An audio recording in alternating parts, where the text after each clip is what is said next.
Firas, il me dit, écoute, Georges, il te demande si tu peux venir ce soir pour le sparring, tu vois. J'ai dit, OK. Et je viens donc j'arrive. Et surtout dans ma tête, je dois me dire, faut pas que le mec, il croit que je suis un fan ou un truc comme ça, tu vois, parce que pour moi, un homme, c'est un homme, hein. Un nain voit un géant, un noir voit un blanc, une femme voit un homme, un pauvre voit un riche. C'est que la pureté de ton cœur qui t'élève. Donc j'étais un peu bizarre, j'étais un peu froid. Et genre, il vient me voir et moi, je mets mes bandes.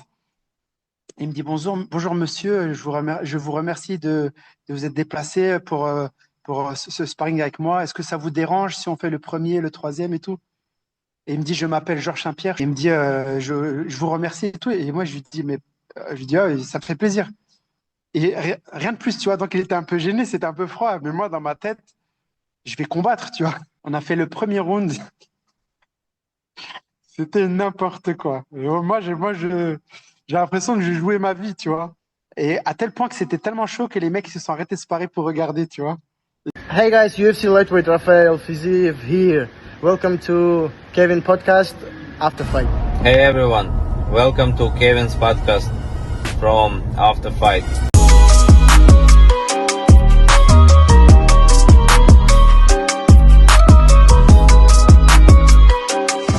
Bonjour à tous, j'espère que vous allez bien. Bienvenue sur After Fight. On se retrouve pour une nouvelle vidéo, nouveau podcast. Aujourd'hui, je reçois Rachid Chernan. Rachid, comment vas-tu?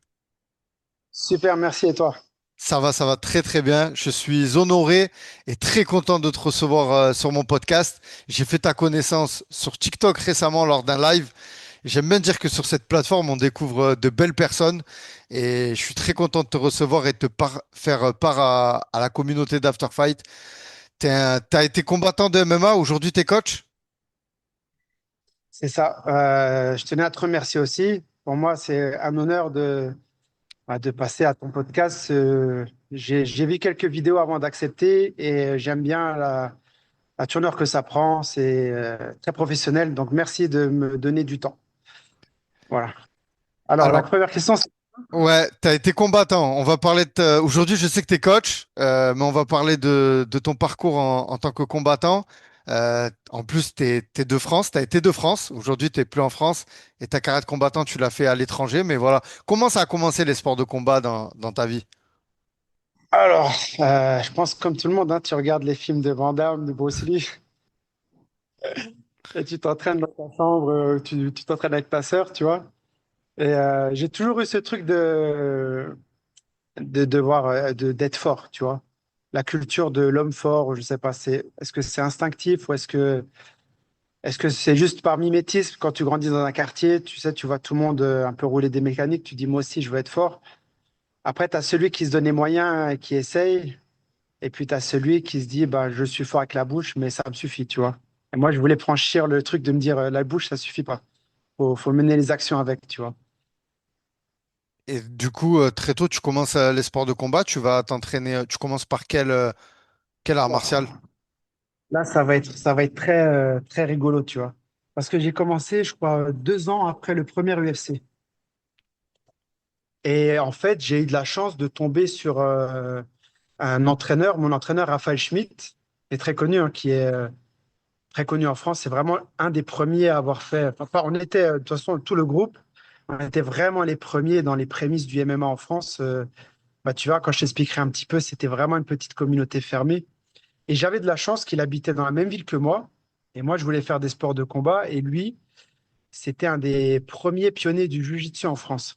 Et il voyageait au Brésil. Et au Brésil, il voyait déjà du vale-tudo. Et donc, il venait du judo et ça l'a intéressé. Donc, il s'est mis à côté, hein, à faire du pied-point et tout ça. Et il a créé une fédération qui s'appelait le Combat Complet, qui existe encore. Donc, le combat complet, c'est en kimono. C'est comme du MMA en kimono. Sauf que tu n'as pas le droit de frapper au visage au sol. Mais sinon, c'était ça. Donc, il a créé une fédération, là, avec la FINCA, je crois que ça s'appelle. Et ça fait à peu près. J'ai fait ma première compétition là-bas il y a 28 ans. Donc, dans les règles du MMA, entre guillemets, c'est pas du MMA moderne parce qu'il y avait très peu, ça n'existait pas vraiment. L'UFC venait à peine d'arriver. Moi, j'avais 15 ans. 15 ans. Donc, du coup, on a commencé avec le combat complet. Et très vite, il y avait les championnats de France de sambo. Et nous, on voulait ressembler. Enfin, moi, lui, il était aussi champion de France de sambo. Donc, il m'a mis au sambo. Et du coup, j'ai gagné les championnats de France. Et il y avait en Russie le sambo combat qui commençait à émerger. Parce que les Spetsnaz et forces spéciales utilisaient pour devenir tellement forts. Et du coup, pour surfer sur la MMA qui commençait à se développer aux États-Unis, ils ont créé une version avec des coups de poing, des coups de pied. J'ai envie de dire que c'est pire. Mes compétitions de sambo combat, pour moi, ils étaient pires que le MMA ou les compétitions que j'ai fait un peu comme ça, parce que quand tu as un kimono, tu as beau avoir une bonne boxe. Mais quand on peut te prendre le kimono, te mettre des coups de tête, des coups de genoux, tu peux pas bouger comme tu bouges en boxe, tu vois. C'est anarchique et t'as pas beaucoup de règles. Et moi, je te parle de ça, il y a peut-être les championnats d'Europe en Grèce, c'était il y a peut-être 25 ans, tu vois.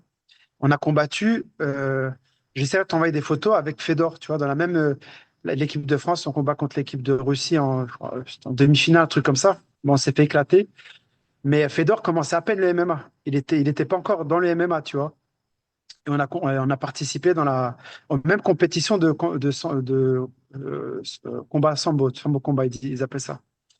Et donc, du coup, c'est ce qui se ressemblait le plus parce qu'on n'avait rien en France. Tu voulais faire un truc un peu comme ça, il n'y avait rien. Donc, je gagne les championnats de France de sambo combat. Et du coup, je suis naturellement sélectionné pour les championnats du monde en équipe de France. Et donc, je les ai fait deux fois. Je les ai fait une fois à Antibes, je crois, Cap-Martin, où j'ai fini troisième. Je perds contre un Ukrainien en clé de cheville pour la place en demi-finale. Donc, je fais troisième. Et une autre fois à Thessaloniki, en Grèce, où je fais aussi troisième. Je perds contre un Russe sur une clé de cheville. Donc, on connaissait pas trop à l'époque, tu vois. Ben ouais, ce que Et je vais te puis, demander. C'est ce j'avais- coach, ce monsieur qui t'a entraîné. Comment tu faisais pour avoir des sparring, tout ça, pour prendre des techniques? Parce que tu m'as dit c'était les débuts de l'UFC, tout ça. Comment. ouais, lui, Ouais, lui, il avait c'est ce que voyagé, donc il avait un peu vu déjà. c'était, je pense, le meilleur. Alors, les anciens, ils vont se rappeler, il y avait David Giorgetti. David Giorgetti qui a ouvert et Mialo, je crois, Guy Mialo, qui avait ouvert la première fédération de Jiu-Jitsu et où j'ai participé au premier championnat d'Europe en France de Jiu-Jitsu il y a 28 ans, quelque chose comme ça. Je te mettrai, je t'enverrai la photo, tu verras ma jeune tête, tu vois. Et du coup, on était vraiment un petit groupe et en fait, on se retrouvait partout parce que dès qu'il y avait un truc qui ressemblait un peu, alors on participait parce qu'on voulait faire des trucs qui ressemblaient à du MMA, tu vois. Donc, on se connaissait tous un petit peu. Et mon coach, comme c'était vraiment le pionnier, et moi, j'ai suivi tout de suite après. Donc, j'ai fait partie des premiers avec lui. On partait à l'aventure, quoi. Et on arrive en Grèce, championnat du monde. Les Russes, ils ont le droit de se peser un jour avant. Toi, ils te massacrent, tu te pèses juste avant. Tu peux pas couper le poids. T'arrives, c'est des monstres. Ils s'entraînent avec l'armée. Toi, t'arrives, tu t'entraînes trois fois dans un petit gymnase, tu vois. Mais quand même, tu vois, je me suis fait éclater contre le Russe. J'ai perdu. L'Ukrainien avec les chevilles, le Russe, pour le deuxième championnat du monde, j'ai perdu au point. Supériorité technique qui m'a surclassé, tu vois. Par contre, tout ce qui était européen, on se débrouillait bien. Les Européens, j'en avais pas de mal, tu vois. Comme lui, c'est un excellent judoka et un excellent jujitsuka, mon sensei, tu vois. Donc, on bossait comme au Vale-Tudo. On était torse nu, on se battait avec des petits gants, on faisait de la boxe, de la lutte. On était déjà un peu dans tout ça. Donc, comme lui, c'était un très bon judoka. D'ailleurs, il était champion du monde de judo, de sambo, pardon. Champion du monde de sambo sportif. Ça veut dire pas master chez les vieux ou n'importe, c'est sportif. C'est chaud la concurrence hein, avec les Russes, tous les pays de l'Est. Mais c'est un super judoka, tu vois. Ben, Raphaël Schmitt, vous pouvez regarder, pour moi, c'est peut-être le français, il combat encore maintenant. Il est increvable, quoi. Ce mec, il a passé toute sa vie dans les tatamis. Je pense faire une vidéo avec lui, l'homme qui a plus de 1000 combats. Et Waouh. vraiment, hein, en compétition, tout confondu, il a plus que 1000 combats. C'est vraiment incroyable. En tout cas, et de là, Sambo Combat, c'était les débuts. Et après, en France, on avait la lutte contact. Je ne sais pas si tu as entendu parler. Ouais, j'ai déjà entendu. Ouais. Voilà. Après, c'était donc le combat complet. Je gagne plusieurs fois le Grand Prix d'Europe de combat complet, les championnats de France de combat complet. Mais il n'y avait pas beaucoup de monde. Quoi qu'on avait des fois 500 personnes par rassemblement, tu vois. Et il y avait les pionniers comme Greg MMA il faisait déjà partie. Je vois beaucoup de gens qui le critiquent un peu, mais le mec, il a presque 50 ans, il se frotte encore avec des jeunes, il a passé sa vie sur les tatamis, il a combattu au Pride, et à l'époque, enfin, le Pride, c'est violent. Nous, on s'entraînait comme au Pride. Ça veut dire parce que on voyait le Pride qui commençait à arriver. Donc, on s'entraînait avec les soccer kicks. On essayait, tu vois, parce qu'on se dit, c'est ça le futur. Mais les mecs, maintenant, je ne veux pas dire que c'est plus facile, mais quand on a une vingtaine qui ont intégré l'UFC, le chemin, il est un peu tracé. Tu suis quelque chose. Mais quand tu pars comme lui à l'époque, un inconnu, le Pride, ils sont tous dopés, ils sont tous sous stéroïdes. Il n'y a pas de limite de temps, ou alors c'est 15 minutes le round et tout. Les mecs qui critiquent, je pense qu'ils comprennent pas le. Ok, il est bon ou pas bon, ça ça te regarde. Mais le mec, on peut pas lui enlever que il a fait ses guerres, il a fait ses combats, et qu'il mérite le respect, tu vois. Ouais, On s'est ce qu'il croisés. a vécu, son Ouais, on parcours, s'est hein. croisés. Non, lui et moi, on s'est croisés à plusieurs. Et à l'époque, tu avais les anciens comme Le Nog, tu avais comment il s'appelle, Christophe Midou, tu Ouais. avais les frères Anthony Rea, Christophe Rea, les frères Rea, tu avais les frères Chiavo, les frères Riccio, les frères Fernandez. Tu vois, on était tout un. C'était vraiment et David Giorgetti en Jiu-Jitsu qui vraiment, il bossait à mort pour développer. Et Guy Mialo. Enfin, les anciens se reconnaîtront, on était vraiment un petit clan. Moi, j'avais 16 ans, 17 ans, je combattais avec eux, mais j'étais encore jeune, tu vois. Et donc, du fil en aiguille, il y a eu la lutte contact.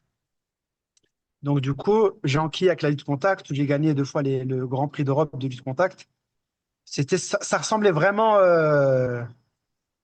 C'était du MMA, mais avec des kimonos et sans frappe au sol. C'est un peu le pancras, mais avant l'heure. Et tu avais un casque. Tu avais un casque, tu vois. Parce qu'en France, tu as eu la législation, tu peux pas faire ce que tu veux, tu vois. Ouais, c'est vachement intéressant ce que tu nous partages là, parce que c'est vrai que bon, les plus jeunes maintenant, ils voient le MMA. Moi, je trouve qu'avant, enfin, j'ai connu ça, le pancras, mais avant tout ça, il y avait encore ce que tu es en train de nous raconter. C'est ce qui a fait que le MMA, il est arrivé là aujourd'hui, mais même à l'échelle mondiale, hein, le MMA, il est pas né d'un coup avec toutes les règles qu'il y a eu. Non, non, c'est vachement intéressant, hein. Et toi, à cette époque-là, bon, tu l'as dit, tu as eu pas mal de combats, tu as moins de 20 ans. C'est quoi un peu tes objectifs? C'est de devenir d'aller au Pride, d'aller à l'UFC, vu que tu as vu l'UFC? Ouais, alors moi, je suis quelqu'un de particulier. J'aime beaucoup la philosophie orientale, spécialement japonaise, parce que j'ai fait beaucoup de judo. C'est un peu le judo, ma base. J'ai une base de judo. Je ne suis pas super judoka, parce qu'en France, il y a un niveau incroyable, tu vois. Mais ça m'a donné la discipline, l'explosivité, le respect, beaucoup de choses que j'ai pu transposer pour le MMA. Même quand j'enseigne maintenant en MMA, j'ai fait beaucoup de chikomi, de nagekomi, de répétitions à thème et par niveau, quand j'ai des débutants, bah, comme au judo, tu vois, j'ai des techniques que je garde pour les débutants jusqu'à qu'ils maîtrisent, plutôt que de venir, bon, je sais pas quoi faire aujourd'hui, bon, allez, clé de cheville aujourd'hui. Il n'y a pas de construction, tu vois. J'essaie d'enseigner quelque chose de cohérent, un fil rouge, même si c'est moins rapide parce que tu apprends moins vite des choses. Mais les bases solides, je prends 2, 3 ans dessus, quoi, vraiment, tu vois. Et donc, du coup, j'ai toujours été bercé par le Shingitai. Bah, tu vois, un petit peu, quand je suis rentré, ma photo de profil, mon combat au Japon, pour moi, c'était. Je suis rentré avec le truc du Japon, le sabre derrière. C'est gagner ou mourir, tu vois, mais vraiment l'esprit japonais, tu vois. Et du coup, c'était plus de me confronter aux autres. Je voulais savoir ce que je valais, tu vois. Plus jeune, c'était un peu mon ego. Je me suis dit, je veux qu'on parle de moi au quartier, qu'on dise que je suis fort, tu vois. Et après 1 ou 2 ans, où tu fais beaucoup d'introspection parce que la compétition, c'est beaucoup de stress. Je pensais que j'étais courageux, mais en fait, j'étais pas si courageux que ça. Je faisais le caïd, mais tu sais, quand on t'appelle dans la chambre, tu dois t'échauffer, t'entends à côté que ça tape au pao et que c'est ton adversaire et que c'est un sport nouveau parce que nous, tout ce qui était lutte contre machin, c'était des trucs nouveaux, tu vois. On ne sait pas comment que ça va se passer vraiment, tu vois. Je t'enverrai un combat de Pamkido, j'avais 15 ans et demi. C'était il y a à peu près 30 ans, tu vois. Tu vas me voir, ma tête, elle est toute petite, on n'a pas de gants, il n'y a rien, il n'y a pas de temps. C'est jusqu'à mon pote, il avait perdu 2 dents avant. Et je t'enverrai la vidéo et tu verras, tu vois. Et tu sais pas où tu vas, tu vois, tant que tu as une adrénaline de fou. Et je me dis, j'ai peur, mais c'est pas j'ai peur de quelqu'un. Et c'est le chaos, je sais pas comment gérer tout ça, tu vois. Tu vas 10 fois aux toilettes. Et ça m'a appris l'humilité. Ça m'a appris l'humilité et surtout, ça m'a appris de m'entraîner dur pour plus vivre ces moments-là, pour plus avoir peur, tu vois, pour te dire. Mais c'est pas la peur d'un homme. J'ai jamais eu peur d'un homme, mais peur de décevoir, peur de l'humiliation, de perdre, peur de prendre un KO devant tes amis, ta famille, tu vois. Mais c'est vraiment le truc de, je voulais voir ce que je pouvais, ch- la meilleure version de moi-même, tu vois. Une fois affûté, qu'est-ce que je peux donner vraiment, tu vois. Et en fait, c'est même pas moi qui ai poussé, c'est qu'à chaque fois, on me poussait plus loin. Rachid, tu devrais faire ça. Après, André Panza, il m'appelle sur Strasbourg. Écoute, j'ai le championnat d'Europe de lutte contact. Tu veux venir? Après, il y a une sélection pour le Japon avec Fouad Esberi. Je sais pas si tu connais. Bien sûr, bien sûr. Fouad, il a combattu. Du coup, il est parti au Japon. C'était mon frérot. Donc, impossible que je combatte pour lui, contre lui, pour aller combattre là-bas, tu vois. Donc, il est venu se préparer chez moi. Même pour son premier combat de MMA à Marrakech, il est venu s'entraîner. Il a dormi chez moi pendant un mois et demi. Et on l'a préparé, je parle de ça il y a 25 ans, hein, ou 27 ans. Premier combat de MMA, Christophe Mido a combattu, Fabricio Verdum, tu vois, moi, je ne l'ai pas fait parce que voilà, on était dans la même catégorie. Et lui, il avait plus le mort, c'était déjà un champion de boxe. Il en voulait vraiment, tu vois. Et moi, je voulais juste devenir bon. C'est-à-dire que si on ne me voit pas, mais que moi, je le vois et qu'on est deux, tu vois, j'ai nourri mon âme, ça me suffit, tu vois. C'est comme si je voulais prouver quelque chose à mon âme. Je parlais avec moi-même et je voulais me convaincre moi-même, plus que de convaincre les gens, tu vois. Je sais que c'est un peu bizarre à comprendre, mais c'est plus ça qui me motivait, tu vois. Et du coup, voilà, du coup, le judo, ça m'a un peu éduqué. Mes sensei de judo, Patrice Maréchal, William Béag, qui étaient très bons au sol, donc ça m'a beaucoup aidé pour mon grappling et pour mon jiu-jitsu. Et le pied-point, t'en as fait un petit peu en France? J'ai commencé avec Fouad, Ok, et du coup, comme j'étais très, très bon, j'étais très, très doué, je sparais avec ses élèves là-bas à Lyon, parce que du coup, moi, je suis allé chez lui à Lyon, ouais, c'est ce que et j'ai comme j'étais demandé. très explosif à cause du judo, et tout de suite, il m'a fait tourner. En fait, j'avais un instinct de sortir, rentrer. C'était pas très propre, mais c'était super explosif, tu vois. Et c'est pour ça que d'ailleurs, Georges Saint-Pierre, il m'a appelé C4. Parce que les combinaisons, tu verras sur la vidéo YouTube de ce qu'ils disent de moi, mes partenaires d'entraînement, mais c'était genre, on comprend pas d'où ça part, tu vois. Et j'ai toujours travaillé ça. Je savais que j'étais explosif. Ouais, Et l'explosivité. au judo, je travaille toujours ça. Je me suis toujours dit, l'explosivité, elle peut m'aider même si je suis moins technique que quelqu'un. Mais si je le fais à la bonne vitesse, même si l'exécution, elle n'est pas propre, je pourrais toujours avoir un temps d'avance ou pouvoir défendre quelque chose, même si le gars est très technique, très propre, mais que si je sprawl assez vite et que je suis explosif, bah, je peux lui sprawler sur la gueule et puis m'en sortir, tu vois. Et je me suis toujours dit que d'avoir un petit temps d'avance sur quelqu'un, ça peut compenser une technique défaillante, tu vois.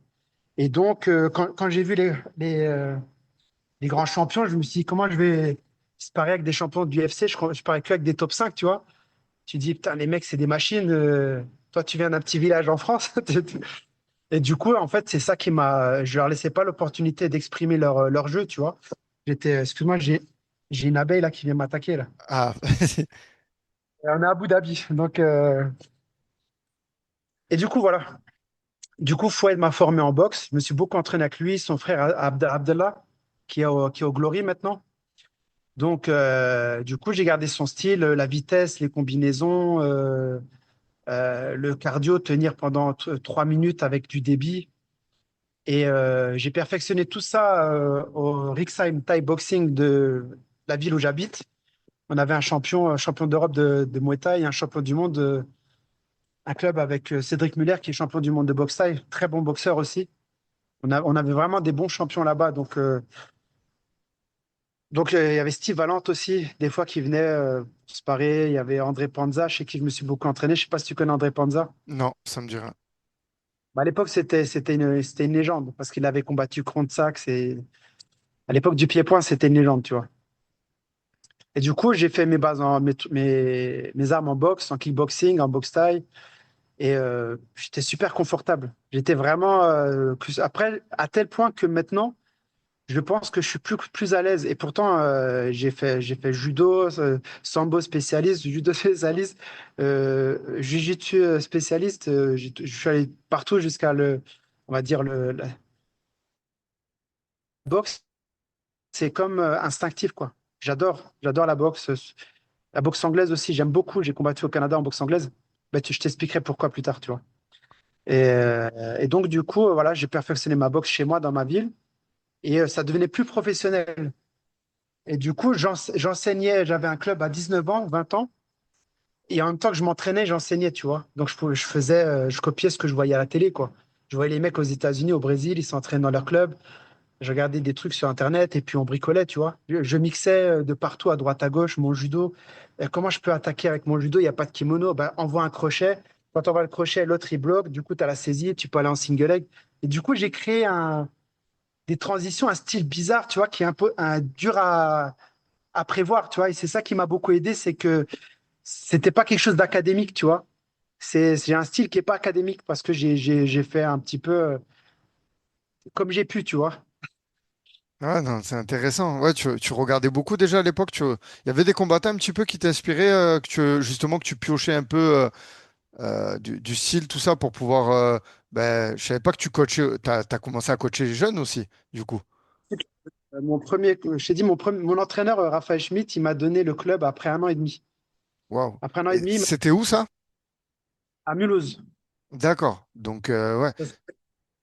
On n'était pas très bons, tu vois, Ouais. mais les autres qui venaient, pire que moi. Moi, j'avais déjà un petit palmarès, on va dire, tu vois. T'avais du C'était monde? pas, Il y avait du monde dans la section à cette époque? ouais, ouais, on avait du monde.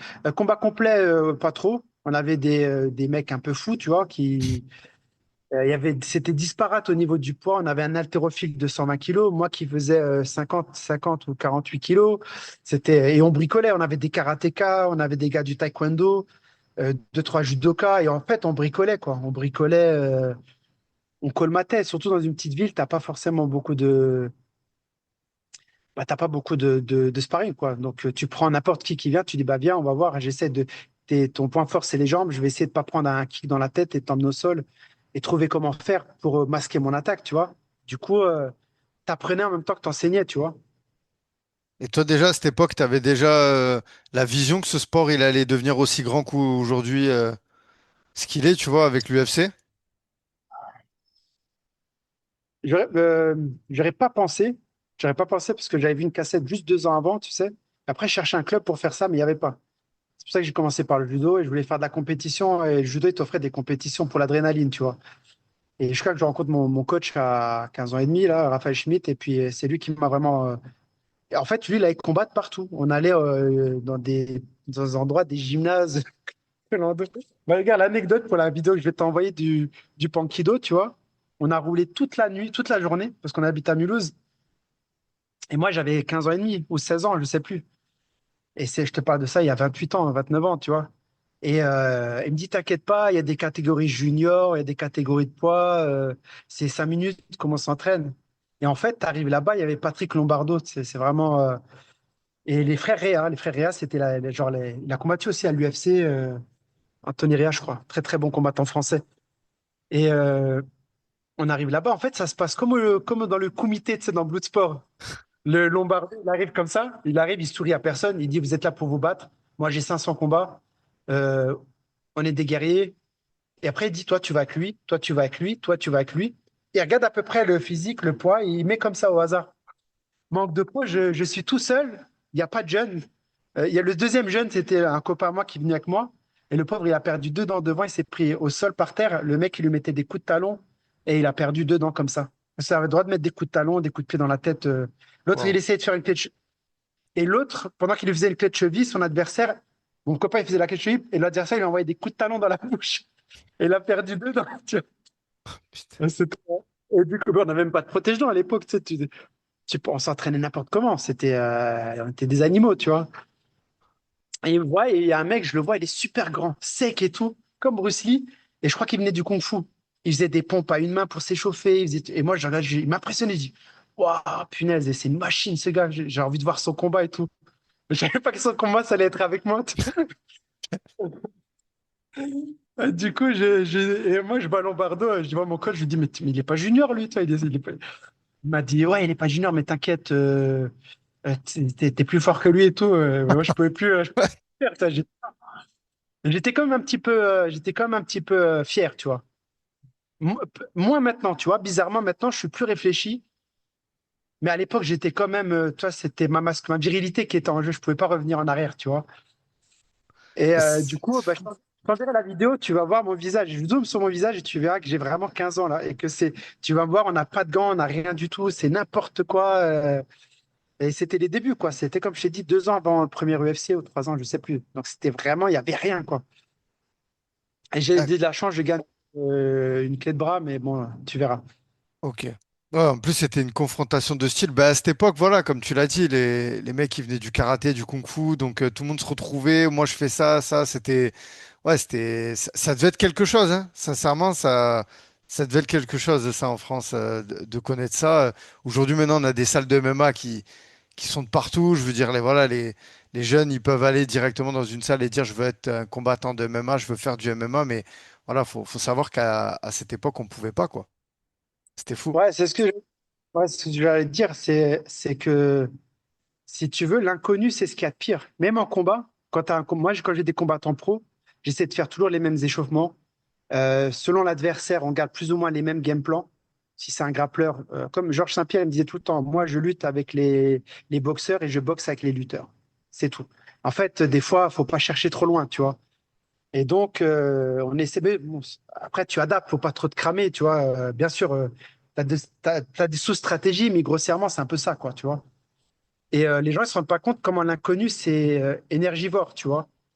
Et tu arrives avec un mec, tu sais pas ce qu'il sait faire, t'as pas de vidéo de lui, tu sais pas, tu sais rien, quoi. Et donc, tu arrives, c'est une organisation, un nouveau sport, Pankido, je savais même pas ce que ça voulait dire, mais on m'a dit que ça ressemblait à du MMA, donc on y va. On a roulé, je te jure, hein, on a roulé 12 heures, je crois. On est arrivé, on passait direct. On a même pas eu le temps de s'échauffer. J'ai mis le kimono, ceinture blanche, et je suis parti. Comme moi, mon copain est passé avant moi, je vois qu'il perd des dents et tout, et moi, je suis pas juste derrière lui, tu vois. Mais les gens, par contre, ils sont venus faire des photos, des autographes, des trucs de fou parce qu'ils ont vu que j'étais tellement petit et jeune par rapport à un grand. Ça a été le combat le plus aimé, tu vois. Non. Et c'est pour ça que les gens comme, tu vois, même Cyril Diabaté, tu vois, d'aller combattre, il vient du pied-point. C'est pas facile du pied-point, faire une transition en corps à corps, en grappling, on te tord le corps, tu vois, c'est pas évident. Et puis il est allé au Pride aussi, il a combattu Shogun. Tu vois, il y avait Le Nog aussi, je sais pas si tu as connu Jean-François Le Nog, c'était des anciens, enfin, De c'est la même nom, génération. Ouais, c'est la même génération. Moi, c'est des gens, ils allaient à l'inconnu, tu vois. Ils ouais. allaient à l'inconnu. Donc maintenant, on se dit, ouais, mais c'était nul et tout. Oui, mais il fallait faire le pas. Tu vois, dans un truc que tu connais pas, tu vois. C'est plus facile quand tu as des personnes qui ont déjà ouvert. Bah, c'est comme un champ, tu vois. Plus tu as de gens qui marchent sur le chemin, plus le chemin il est plus facile à reconnaître et à traverser, tu vois. Bah, c'est ça, tu vois. Non, on le voit à l'heure actuelle avec les combattants qui commencent à arriver à l'UFC, les combattants français, il y en a de plus en plus qui signent, qui font des performances et voilà, dans les catégories. Moi, je voulais te Ça n'enlève demander, ouais, pardon. ça- excuse-moi, ça n'enlève pas leur mérite, hein. C'est très très dur. C'est la Justice League. Ça demande beaucoup de sacrifices. N'importe quel combattant, hein, même s'il a 3-0, 7-0, le mec, il vit sa vie, tu vois. Il la rêve pas, il la fantasme pas, il la vit. Il fait peut-être quelque chose que toi, t'oses pas faire. Tu vois, sur ton canapé, c'est-à-dire que le mec, il vit ses rêves, il rêve pas sa vie. Et il y a des gens, ils passent leur vie comme dans une salle d'attente chez le dentiste. Ils attendent que la vie, elle passe, puis ils meurent. Ils ont rien accompli, tu vois.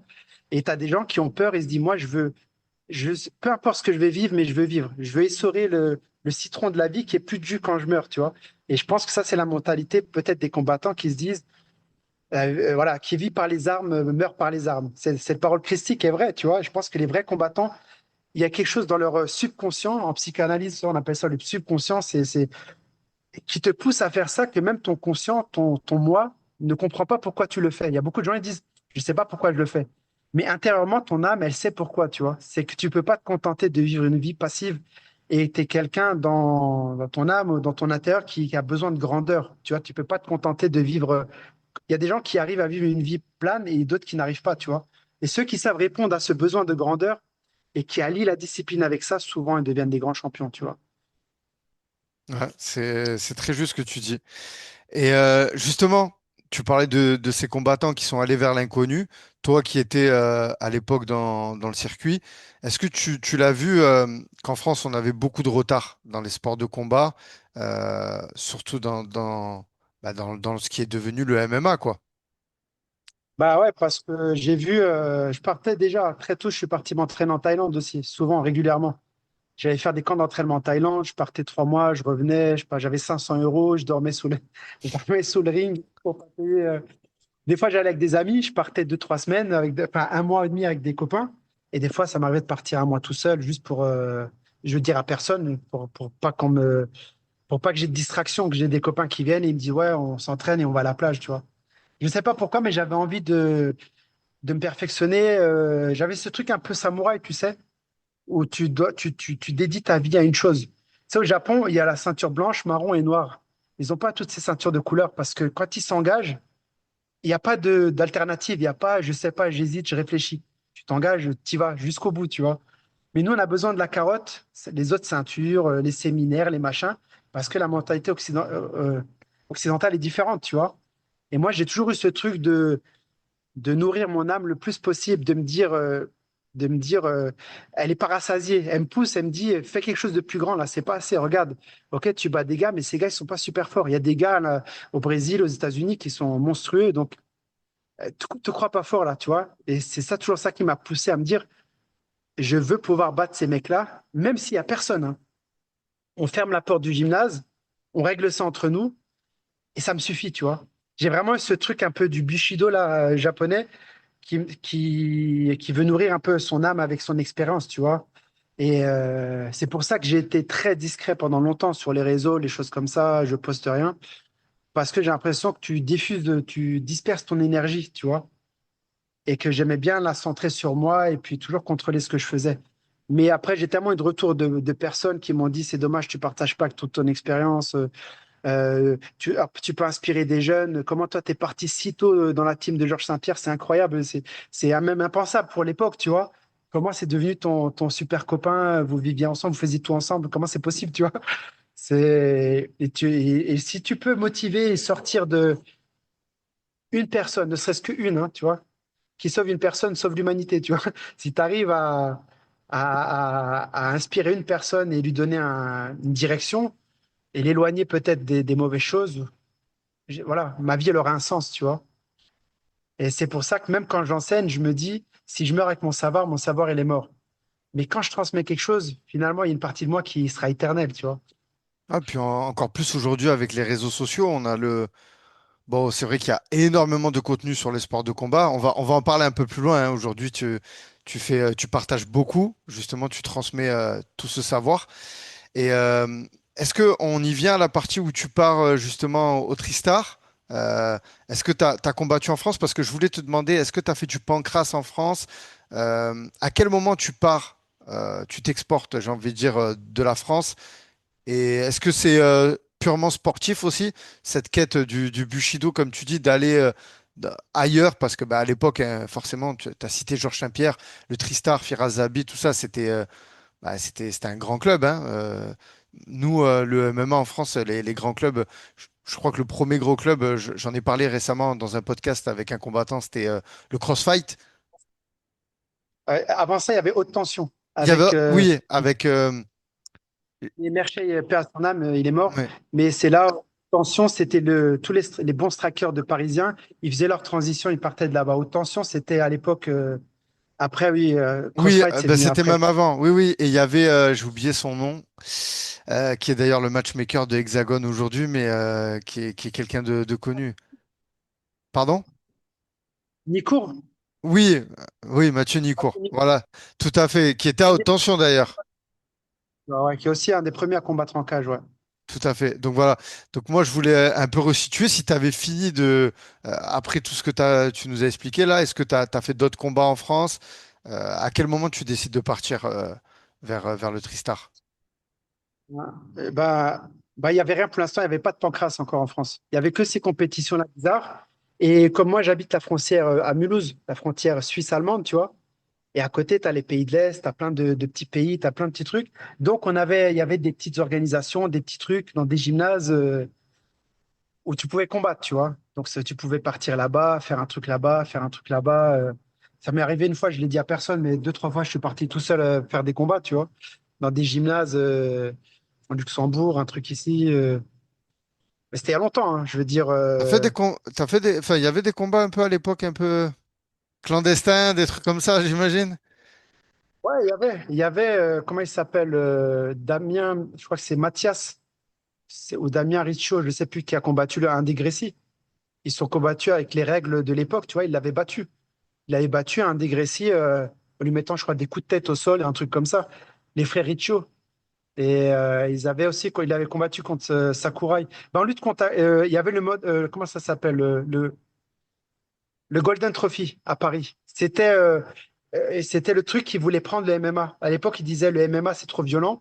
Le Golden Trophy, c'est le futur. C'est-à-dire, c'est D'accord. comme le sambo combat, mais avec un short, c'est comme le sambo combat. Et moi, j'étais allé à Paris, je devais combattre, mais j'ai pas pu combattre parce que j'ai un autre de ma catégorie a pris ma place, tu vois.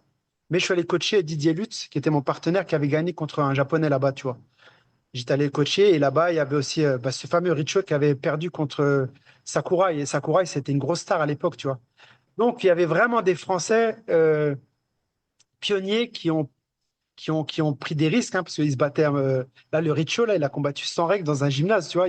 Ça existait à mon époque, ça existait. On n'en parle pas, mais j'aime pas trop en parler. Je veux pas trop en parler, même de ce que moi j'ai fait. J'ai pas trop envie de parler de ce genre de trucs, tu vois. Mais il y avait ça, tu vois. Après, c'est toi, tu te dis, est-ce que ça ressemble? Je veux voir, est-ce que je suis bon? Est-ce que je peux tenir dans un combat comme ça? Et il n'y avait pas trop de règles, tu vois. Ouais. Et moi, je suis parti avant que le pancras arrive. J'étais en Thaïlande, je me suis entraîné, j'ai rencontré un Canadien, il me dit, ton style, il est incroyable. Il y a Georges qui va combattre contre Benji Penn, et enfin, c'était même avant Benji Penn, je crois. Et ton style, là, c'est vraiment incroyable, la vitesse de pointe, tout. Ça pourrait trop. Un Canadien à qui j'étais en contact sur les réseaux sociaux, et c'était Facebook. Et puisque je regardais un petit peu les clubs qui étaient bien dans le monde pour aller s'entraîner aux États-Unis pour progresser tout ça, et j'étais tombé sur un combattant canadien.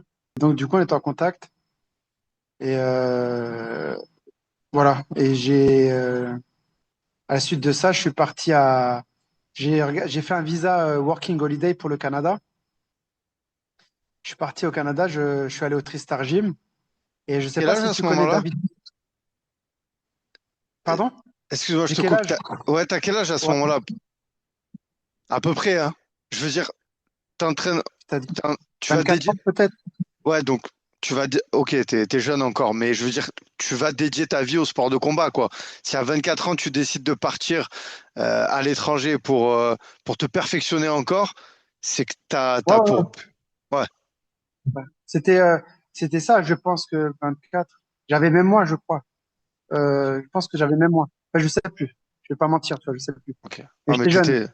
Ouais, Mais bon, voilà, le pancras n'était pas encore en France. Donc, je me suis dit, et comme on m'avait flatté un peu, je me suis dit, ah, ben, je vais voir ce que ça donne, tu vois. Donc, il m'a invité là-bas, j'étais invité, puis j'ai fait un premier entraînement, c'était pas encore l'heure des pros. Donc, je suis arrivé, le premier jour, j'ai pas voulu. J'ai posé mon sac, j'ai pris mes gants. Je suis allé à l'entraînement, il y avait Firas qui était là, Firas Zahabi, tu sais, le coach. Et premier round, je fais le premier sparring, je prends un amateur, deux, trois, quatre, tu sais, qui étaient là avant l'entraînement des pros du soir. Et moi, je voulais faire tout de suite, tu vois. Je me disais, si je suis parti, c'est pour m'entraîner le matin et l'après-midi et non-stop. Et après peut-être 15 minutes, j'avais à peu près 10 ou 12 sparring qui m'attendaient. Tout le monde voulait m'essayer parce que quand t'as un nouveau gars qui vient et tu te dis, écoute, il est bizarre, il est pas mal et tout, tu vois. Et t'as pas le droit de dire non, tu vois, t'as pas le droit de dire non parce que bah, moi, comme je t'ai dit, je viens un peu du judo, tu vois. Donc quelqu'un qui te salue, même si tu fais la serpillère, tu te fais tabasser, mais tu peux pas ne pas y aller, tu vois. Donc je hausse, j'allais à chaque sparring, j'ai fait peut-être 13 ou 14 rounds de 5 minutes, tu vois. Même le cours était fini, je continuais. Et il y a David Loiseau qui était super impressionné. Je sais pas si tu vois David Loiseau. non. Il a combattu pour la ceinture contre Rich Franklin. Il arrivait jusqu'à la ceinture. Il a perdu pour le titre contre Rich Franklin. Et c'était un très bon striker, tu vois. Il y a beaucoup de KO. Et il m'observait comme ça. C'était avant l'entraînement du soir des pros. Il observait. Et il m'a dit, frère, il parle français là-bas, tu vois. Il me dit, frère, t'es solide. Hein. Il dit, t'es solide, frère, t'es solide.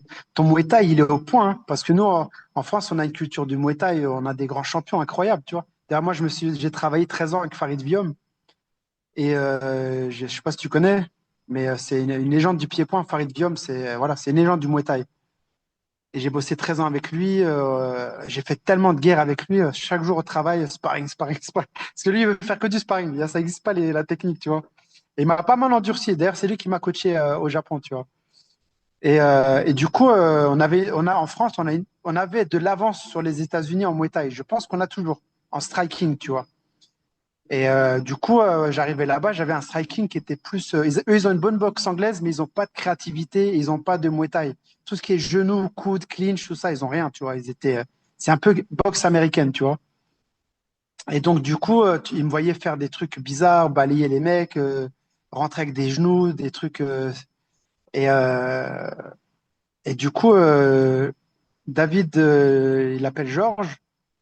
Et Firas, il me dit, écoute, Georges, il te demande si tu peux venir ce soir pour le sparring, tu vois. J'ai dit, OK. Et je viens donc j'arrive. Et surtout dans ma tête, je dois me dire, faut pas que le mec il croit que je suis un fan ou un truc comme ça, tu vois, parce que pour moi, un homme, c'est un homme. Un nain voit un géant, un noir voit un blanc, une femme voit un homme, un pauvre voit un riche. C'est que la pureté de ton cœur qui t'élève tu vois ce que je veux dire? Et je suis pas impressionné par quelqu'un, tu vois, c'est un humain, je suis pas impressionné. Et je me suis dit, je veux qu'on me respecte comme combattant, donc faut pas qu'on pense que je suis un fan qui vient, oh, c'est un honneur, machin. Donc j'étais un peu bizarre, j'étais un peu froid. Et genre, il vient me voir et moi je mets mes bandes. Il me dit bonjour, bonjour monsieur, je vous remercie de vous être déplacé pour ce sparring avec moi. Est-ce que ça vous dérange si on fait le premier, le troisième et tout? Et il me dit, je m'appelle Georges Saint-Pierre, je suis champion, il avait déjà la ceinture. Enfin, je sais pas s'il avait déjà la ceinture, mais un combattant des 77, tu vois. Et il me dit, je vous remercie et tout. Et moi, je lui dis, je lui dis, ah, ça me fait plaisir. Et rien de plus, tu vois. Donc, il était un peu gêné, c'était un peu froid. Mais moi, dans ma tête, je vais combattre, tu vois. En France, on n'a pas la culture comme là-bas, très professionnelle, sparring, c'est sparring. Des fois, on est over emotional, comme ils disent, trop émotionnel dans les sparring, dans l'entraînement. Et on prend ça personnellement, alors que là-bas, non, tu vois. Et moi, je me concentrais là pour performer, tu vois. Et après, je lui dis, ah, mais on n'est pas, t'es pas obligé de me vous voyez, tu vois. Je lui dis, on n'est pas des vieux, on est jeunes. Il me dit, ah, mais vous, les Français, vous aimez le vouvoiement, non? Je lui dis, non, mais oui, c'est une forme de respect, mais pour les anciens, à notre âge, on n'a pas besoin de se voyer. Et il me dit, oui, voilà. Il me dit, je suis Georges Saint-Pierre. Je lui dis, ouais, je sais à qui t'es. Avec plaisir. Je lui dis, le plaisir, il est partagé, tu vois. On a fait le premier round. C'était n'importe quoi. Et j'ai l'impression que j'ai joué ma vie, tu vois. Et le mec, il était tellement nice, il était tellement super, tu vois, qu'à un moment, il me met un coup. Et moi, je lui fais un peu, je lui fais genre, pff, c'est rien, je lui fais bien. Je lui dis, viens, c'est rien, là, je provoque, tu vois. Je me rends pas compte qu'il y a trois catégories ou deux catégories d'écart, hein, parce que je combattais à 66. Mais j'avais un peu tu vois, il m'a touché avec une bonne droite, tu vois. Mais lui aussi, j'avais mis des coups pas mal, tu vois.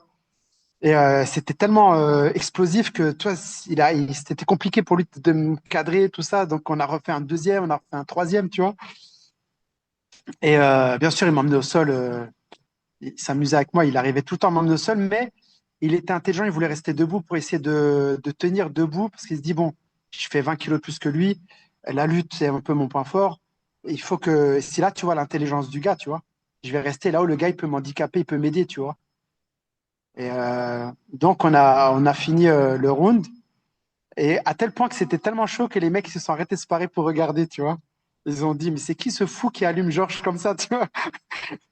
Et après, j'étais un peu. Ils sont tous venus me féliciter, mec, vous avez fait un round de feu, c'était la folie. Genre, j'étais épuisé. Moi, j'étais mort aussi, hein. Mais lui, après, il a plein d'autres pros avec qui il doit aller à fond, tu vois. Moi, je me dis, je me donne ma vie. Après, je peux prendre Ouais. un autre gars, un pro, mais je peux gérer, tu vois. Mais lui, pour lui, j'ai tout donné, tu vois. En vrai, je suis pas capable de faire trois rounds comme j'ai fait un avec lui, tu vois. Et c'était super. C'était un vraiment bon round. Je l'ai pas mal touché, il m'a touché, c'était super. Et depuis là, on est devenus potes. Il m'a invité le même soir, on est sortis boire un verre ensemble. Et après, c'était, est-ce que ça te dérange de faire mon camp d'entraînement avec moi? Tu viens avec moi à la boxe anglaise, tu viens avec moi à droite à gauche, à la lutte, partout. Donc du coup, je le suivais à chaque entraînement. Il voulait toujours me prendre moi en premier parce que comme ça, il me disait, ma vue, elle peut s'adapter. Si j'arrive à gérer ta vitesse le premier round, Dès que j'ai quelqu'un d'autre le deuxième round, tout d'un coup, ça va moins vite, tu vois. Du coup, ça m'aide, tu vois. C'était un peu ce qu'il disait, tu vois. Et donc, voilà. C'est comme ça on s'est rapprochés, on est devenus super potes. Après, on sortait tous les week-ends, tous les trucs. C'est vraiment un super mec, tu vois. C'est un super copain, c'est un super gars. Ouais, ben Georges Saint-Pierre, moi, c'est un combattant, ben, à l'inverse de toi, bon, que j'ai jamais vu. Si, je l'ai croisé une fois à l'UFC Paris et j'ai lu son livre d'ailleurs. C'est une super personne. De toute façon, aujourd'hui, c'est pas pour rien qu'on dit que c'est l'un des plus grands combattants de MMA, hein. Tu vois, il est dans le top, dans le classement des GOAT. Et du coup, tu es devenu en gros son sparring, quoi, attitré un peu, quoi, à cette époque. Et ouais, j'allais Ouais, dire, excuse-moi. ouais, et dans tout ça, toi, tu continues à combattre en parallèle. Firas, ça devient du coup ton coach. Je voulais qu'on Pourquoi pas, parle un ouais. peu du club, de comment ça se passe un petit peu là-bas aussi. Du coup, qu'est-ce que tu as pu trouver, qu'est-ce que tu as pu perfectionner, étant donné que tu venais avec ton background de Muay Thai, tout ça. Est-ce que Georges Saint-Pierre a pu t'aider au sol, tout ça? J'avais un bon sol, hein. Par rapport aux autres pros, j'étais bon aussi, hein. Parce que j'ai un bon grappling, j'ai une bonne lutte libre, j'ai un bon, d'ailleurs, j'ai une bonne carrière en jiu-jitsu ici à Abu Dhabi. D'ailleurs, j'entraîne l'équipe des commandos groupes de jiu-jitsu, ce qui est une des meilleures du monde. J'ai des champions que j'ai depuis 14 ans maintenant qui sont champions du monde en ceinture noire. D'ailleurs, je vais faire bientôt des vidéos JJB spéciales. Mon équipe de commando groupe à Abu Dhabi, j'entraîne les forces spéciales et j'ai une des meilleures équipes au monde, quasiment c'est que des Brésiliens, quoi. J'ai une centaine de Brésiliens que j'entraîne, mais vraiment la crème de la crème. Et moi, je suis dans la transition amené au sol. Et comment tu peux emmener au sol sans que le mec il poule la garde, il se pose, tu vois. Et comme je viens du sambo, du judo, de la lutte libre et tout ça, j'arrive toujours à trouver une solution. Et dans mes combats, j'ai battu des mecs super forts en jiu-jitsu, meilleurs que moi, mais juste parce que j'ai un style anti-lutte, anti-jiu-jitsu, c'est-à-dire que je te mets au sol, je mets 2 points et puis après j'arrive à bricoler, tu vois.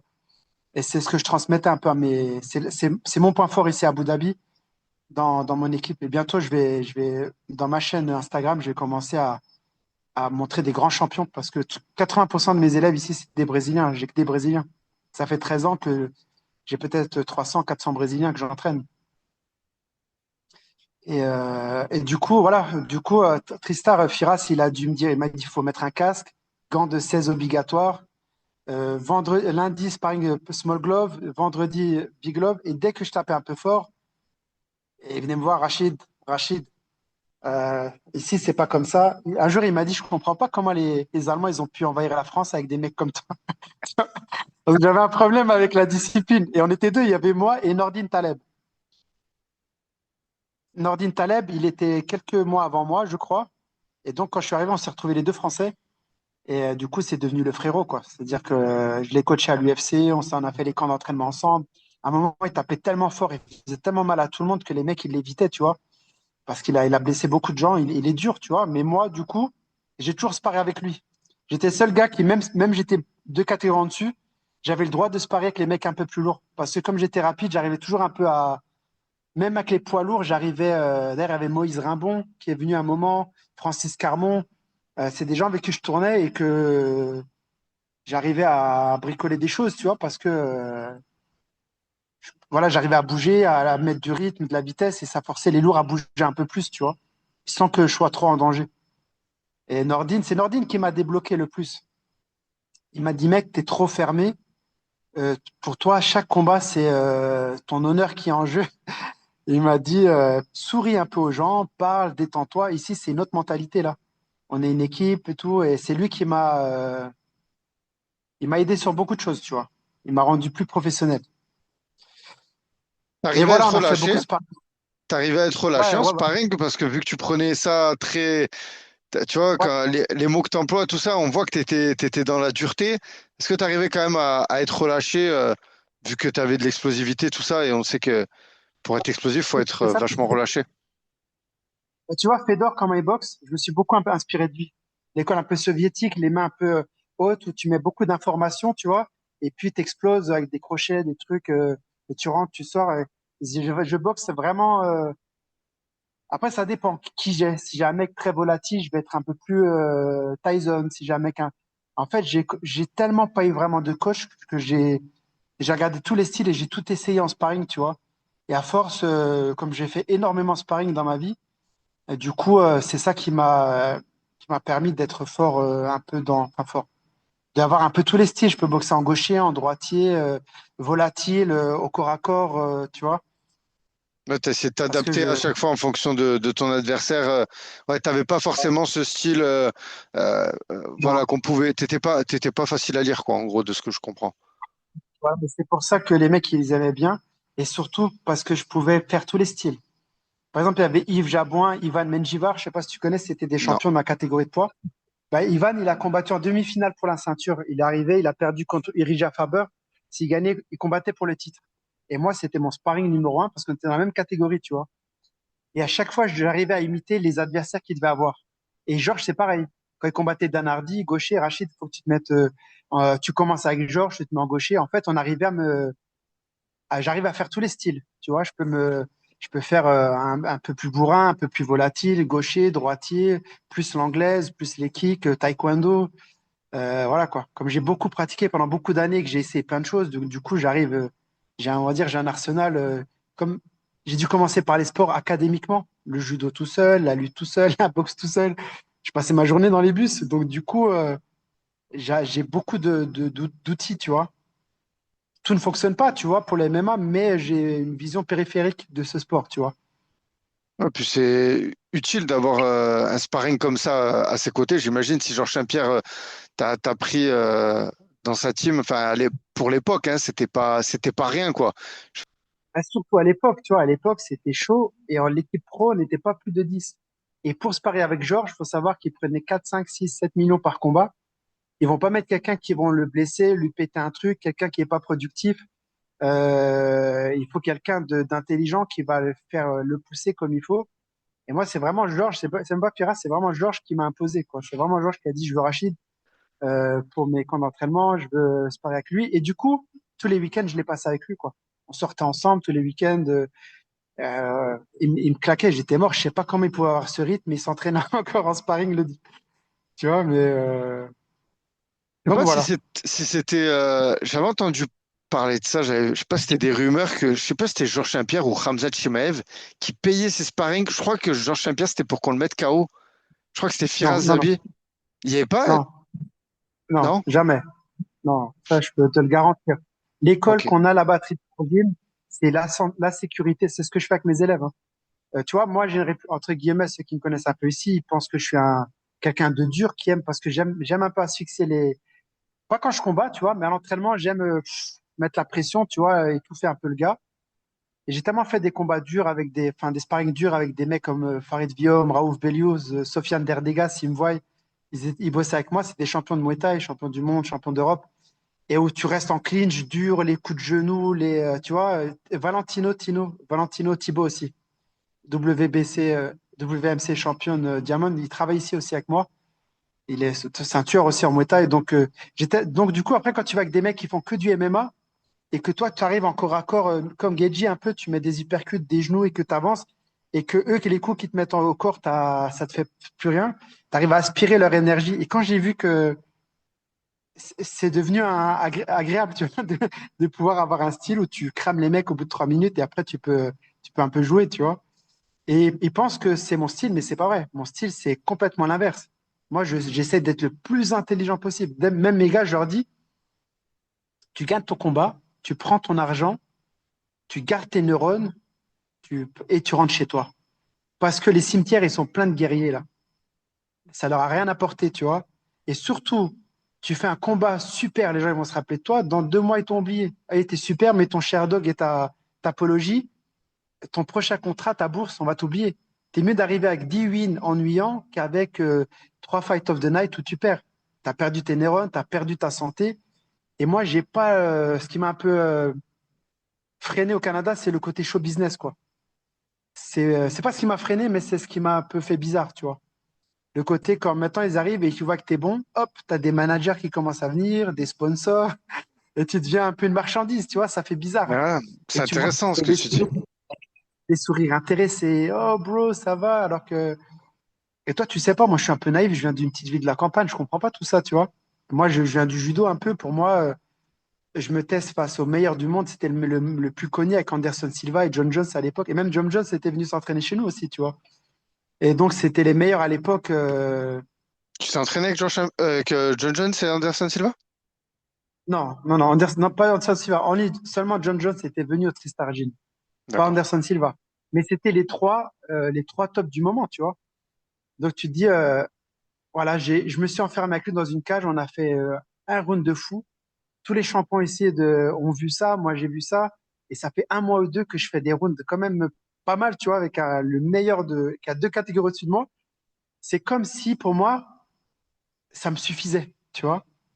J'avais pas ce truc. C'est mon pote Nordine qui me dit, mec, tu défonces tout le monde là. Faut que tu changes de manager. Et bon, après, on rentrera dans les détails pourquoi j'ai pas combattu là-bas et tout ça. Je t'expliquerai, mais en gros, voilà. C'était comme ça que ça se passait. Et donc, j'étais focus pour Georges. Et moi, le problème de mon côté, c'est que on avait New York à côté. C'est-à-dire que les meilleurs gars des États-Unis qui étaient proches de New York, ils prenaient un vol d'1 heure et ils pouvaient venir sparer avec nous. Donc, quand tu as les meilleurs Canadiens qui viennent sparer dans ton club le vendredi, et que tu as les meilleurs New-Yorkais, les gens qui peuvent se déplacer, qui sont pas chers, parce que les promoteurs, ils vont pas payer des mecs super chers à l'autre bout de la terre, ils vont prendre des plus proches. Et quand tu as 145 kilos, tu as un mec qui est un Sherdog où il n'y a rien parce que il y a pas de MMA en France, il n'y a pas de Sherdog. Mais quand tu se pars avec lui, tu vois que le mec, il a une expérience de malade, tu vois. Il se dit, mais je vais pas prendre un risque de perdre contre un mec qui n'a pas encore de Sherdog ou de trucs, alors que moi, je suis à un doigt de l'UFC, tu vois. Je peux prendre un risque de perdre contre un José Aldo, par exemple, tu vois. Bien Et je peux sûr. pas perdre. Et du coup, j'ai des mails, même Denis Kang, je sais pas si tu as connu. Non. Denis Kang, il a combattu au Pride, c'est un grand champion, tu vois. Il m'a beaucoup poussé, il est allé jusqu'à l'est du Canada pour me trouver des combats. Et bah, ceux qui connaissent, si il y a des Français comme Tahar Adbi, comme Nordine ou Taleb. Si tu leur parles de moi, Francis Carmon, des choses, ils pourront te dire un petit peu la hype que j'avais un petit peu à l'époque. Je n'ai pas trop envie de. Bon, bref. Mais c'est juste que c'était tellement trop. Le sparring de Georges à 145 livres, tu commences à te faire un nom en sparring. Et au bout d'un moment, je dis, Fira, ça fait 2 ans, je combats pas, je fais les sparring de tout le monde. Des mecs, ils font de l'argent, ils sont. Et moi, je suis là, il me dit, Rachid, regarde, t'es dans cette carte. Et c'est vrai que j'ai fait des interviews, j'étais dans des cartes, j'ai fait des régimes et tout. Et à chaque fois, les combats, ils étaient annulés. Jusqu'à, je sais pas si tu peux retrouver une interview sur Internet où je disais, OK, je combats le meilleur Canadien gratuit. J'ai dit, donnez-moi n'importe qui gratuit, 145, je le prends. Tu vois, j'en étais arrivé là, tu vois. Ouais, Même Georges, je pouvais pas pousser. tellement tu trouvais pas de combat. Ouais. Bah, tu peux pas de combat, mais après, je peux le comprendre. Parce que l'UFC arrive chez nous, il y a moi, Nordine et tout le monde, il nous dit, on a besoin de combattants canadiens. L'UFC vient au Canada. Donnez-moi 2 victoires d'affilée et vous signez. Ben voilà. Et puis les organisations, j'avais un copain qui avait une organisation, un de mes coachs, et il m'a dit, Eric O'Keefe, s'il me voit, je lui passe un grand bonjour, c'est un de mes coachs. Il s'était associé avec une organisation, il m'a dit, on ne peut pas te prendre parce que même si tu es bon, tu n'es pas bankable. Les combattants, ils doivent vendre des tickets. Ça veut dire, si toi, tu connais 100 personnes dans un club ou 200, tu vends des tickets à $40, eh ben ta prime, elle est payée, quoi. Tu combats gratuit, tu vois. Mais moi, je suis pas canadien, là. Je veux dire, je connais personne, je vais pas vendre de tickets à tout le monde. Donc, j'étais pas assez rentable pour me faire combattre dans les organisations locales. Il y en a 2 ou 3 qui ont quand même, comme Georges, il a poussé, et Firas, ils ont poussé, ils ont quand même voulu me prendre parce qu'il y avait un peu du bruit autour de moi, comme quoi j'étais un petit peu le nouveau. Bah, Georges, il le dit dans l'interview, enfin, il parle de moi, comme quoi le club, il avait misé beaucoup sur moi pour. Et après, de désillusion en désillusion, j'ai dit, moi, je fais sparring à tout le monde, je suis la bonne poire, je suis tout le temps là, tu vois, et je donne mon meilleur, hein, tu vois. Et je dis, comment je peux ne pas combattre, tu vois? En France, c'est illégal, là. Et après, on m'a proposé un combat de Pancras, j'ai dit, OK, je le prends. Et en France, il voulait pas me combattre. Et j'ai appelé mon copain Tahar Adbi, tu vois. Tahar Adbi, tu connais Tahar Adbi? Ça, le Et nom j'ai me dit, ouais, parle. Ouais, le nom me parle. ouais, je crois qu'il a RMC, il commente. C'est un très bon combattant français. Il est venu s'entraîner chez moi au Tristar Gym, tu vois. Il est venu s'entraîner peut-être 3, 4 mois, super combattant, super gars et tout. Et je lui dis, tard, moi j'ai accepté, mais le gars il veut plus accepter et tout. Il est numéro un français, il veut pas me prendre, tu vois. Tu peux essayer d'arranger ça. Il m'a dit, mec, laisse tomber. Les mecs, ils veulent pas prendre des. Il m'a dit, il faudrait jamais te prendre. Il y a personne qui va vouloir te prendre ici dans les règles du machin. Il m'a dit, laisse tomber. De toute façon, et le pancréas, il commençait à se développer là-bas, tu vois. Et même là-bas, ça n'avait pas marché. Il m'a dit, reste au Canada, c'est mieux, tu vois. Donc, je suis resté ici. Au bout d'un moment, j'étais saoulé et je m'entraînais en boxe anglaise au club champion avec mon coach Rénal Boisvert, que j'aime beaucoup. C'est comme un papa, tu vois. Et je sparais avec Junior Ulysse. Il y avait des super combattants de boxe anglaise. Il y avait une équipe qui se préparait pour les sélections pour les Jeux Olympiques. C'était l'équipe amateur, tu vois. Et moi, je sparais avec eux. Et mon coach, il me trouvait tellement bon. Il me dit, mec, tu veux pas faire une carrière en boxe? J'ai dit non, boxe anglaise, j'ai dit pour les MMA, c'est pas les mêmes appuis. Après, je vais perdre mon style pour les MMA. Il me dit, tu combats pas depuis 3 ans, là. Et il m'a inscrit dans des tournois de boxe anglaise. Enfin, des petits trucs, tu vois, des petits galas, tu vois. Et surtout, un gala où même Georges, il m'a demandé de venir avec moi. Il n'avait pas le droit de venir. C'était un truc fermé, dans un événement fermé. Tu avais les plus riches de tout le Canada. On avait interdit de filmer, interdit de dire ce qui se passe à l'intérieur. D'ailleurs, je ne dirai pas ce qui se passe, mais je dis juste ce que j'ai fait. À l'intérieur, t'arrives, c'était n'importe quoi. C'est-à-dire que les gens, ils fumaient. Il y avait des scènes, tu peux imaginer que dans les films, tu vois. Il y avait des scènes, avant chaque combat, les interludes, il y avait des trucs bizarres, quoi. Donc moi, je restais dans mon coin pour pas voir tout ça, parce que c'est pas moi, enfin, je veux rester concentré. Et Georges, il m'a dit, ouais, j'aimerais bien venir avec toi là-bas, mais c'était fermé pour tout le monde, tu vois. C'était vraiment mon coach de boxe qui avait accès là-bas et qui prenait. Et ma cote, elle était super sous-cotée, tu vois, parce que mon adversaire, il devait avoir 21 combats, je crois, amateurs. Et moi, j'étais à un ou deux, un combat amateur en boxe anglaise là-bas que j'avais fait au Canada, tu vois.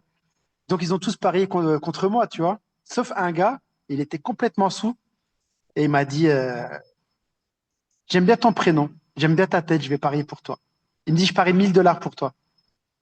Et je sais pas ce qu'il m'a pris devant mon coach, je lui dis, t'as bien fait parce que je vais gagner. Et tu vas voir.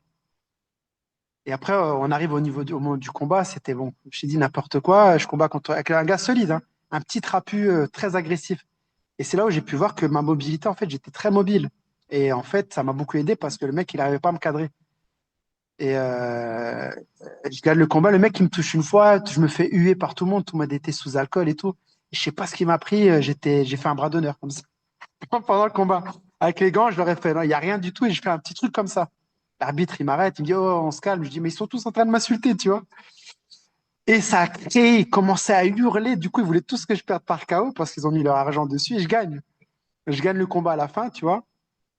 Le mec, il va à l'hôpital, la mâchoire, je lui ai mis deux, trois uppercuts. Je crois que la mâchoire, elle avait pris un coup, tu vois.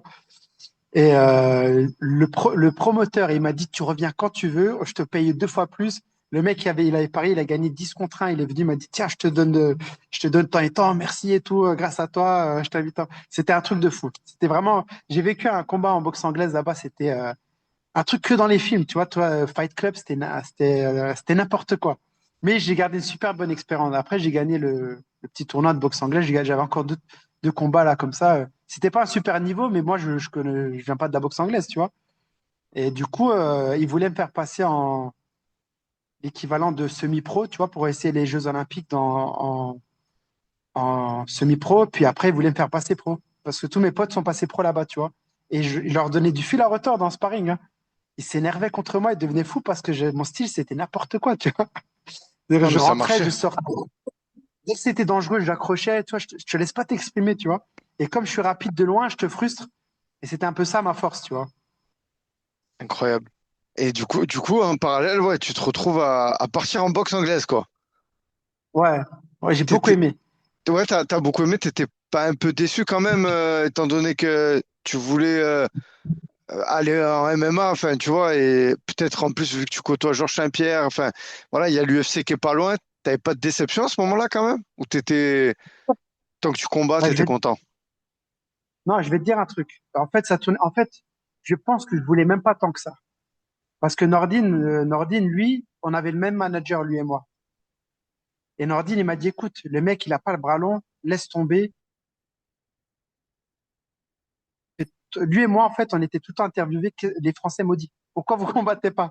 On entend parler de vous que vous êtes des tueurs, mais on voit pas comment, on comprend pas, tu vois. Et lui, c'était pareil. il était tellement, il faisait vraiment mal aux gens, quoi. Tu vois, c'est pas pour rien il a fait une super carrière, hein. Et il a eu des KO de la soirée. Mais c'est un précurseur à l'UFC. Pour moi, on n'a pas assez parlé de lui, tu vois. Et il a changé de manager. Et moi, j'avais encore cette mentalité martiale, tu vois. J'ai commencé avec mon manager. Mon manager, il me montre les emails. Il me regarde, je t'ai envoyé partout. Les mecs, ils veulent pas. Regarde. Et lui, il a dit oui. 2 semaines avant le combat, il annule. Soi-disant, il est blessé. L'autre, il est blessé 7 jours avant. Comment tu te blesses 7 jours avant? C'est pas possible, tu vois. Et je devenais fou. Et il était tellement honnête et loyal que je me suis dit, il y a même un gars qui est venu des États-Unis qui m'a dit, je te paye tout, j'ai une organisation, je te fais 2 combats, et après ces 2 combats, et il m'a dit même, je te choisis tes combats pour que tu montes tout doucement. Tu dors chez moi, je te fais un visage, je te fais tout, et on signe à l'UFC.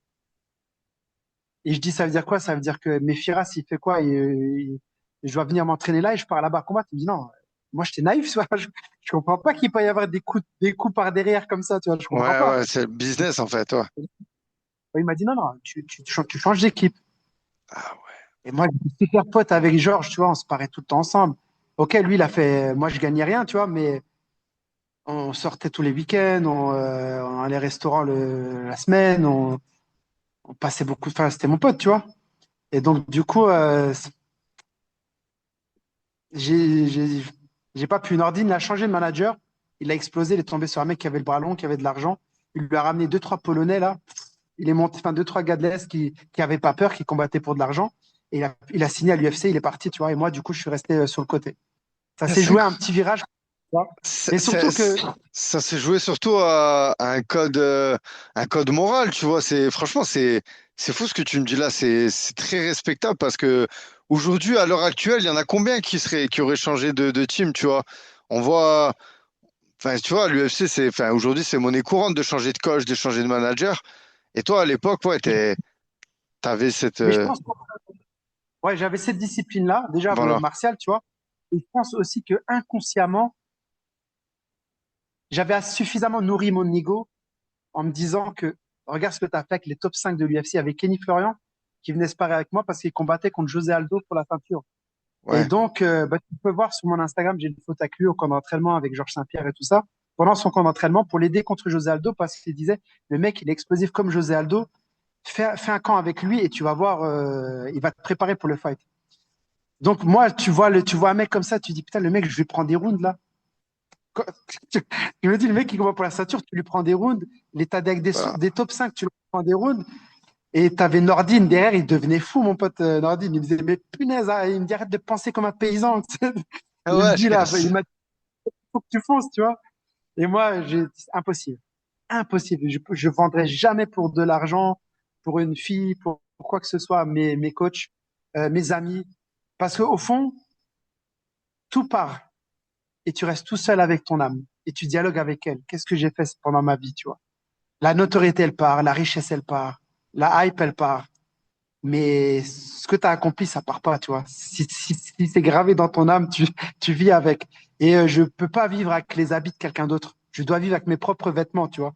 Je vis dans mon corps, je peux pas vivre dans le costume de quelqu'un d'autre parce qu'il est pas taillé pour moi.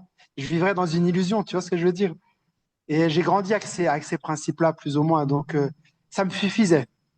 C'est comme Rocky qui dit à Apollo Creed, il dit, écoute, je t'aide. À Creed, il dit, je t'aide, mais après, tu me dois une faveur. Ils vont, ils combattent ensemble, ils ferment la salle, il n'y a personne. Il veut juste sa revanche pour lui, tu vois, pour son ego. Il n'y a pas de caméra, il n'y a rien, tu vois. Pourtant, il a pris une rousse devant tout le monde. Eh ben, c'est un peu ça. C'est comme si ça me suffisait, tu vois.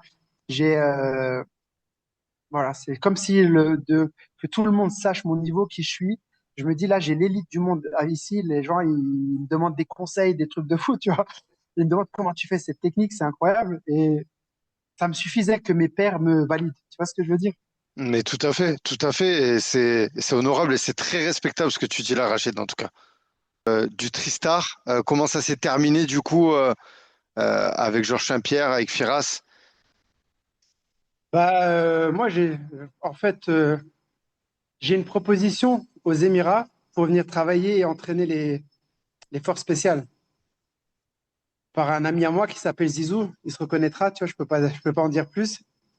Et du coup, j'ai intégré l'équipe des commandos groupes. Alors, entre On m'a donné une situation stable dans un cadre super beau, toutes les conditions. Et là-bas au Canada, on me disait Rachid, tu es là. Je te garantis, dans 3 mois, tu signes à l'UFC. Dans 2 mois, dans ça, on me faisait tellement de promesses. Mais j'avais tellement eu de promesses avant.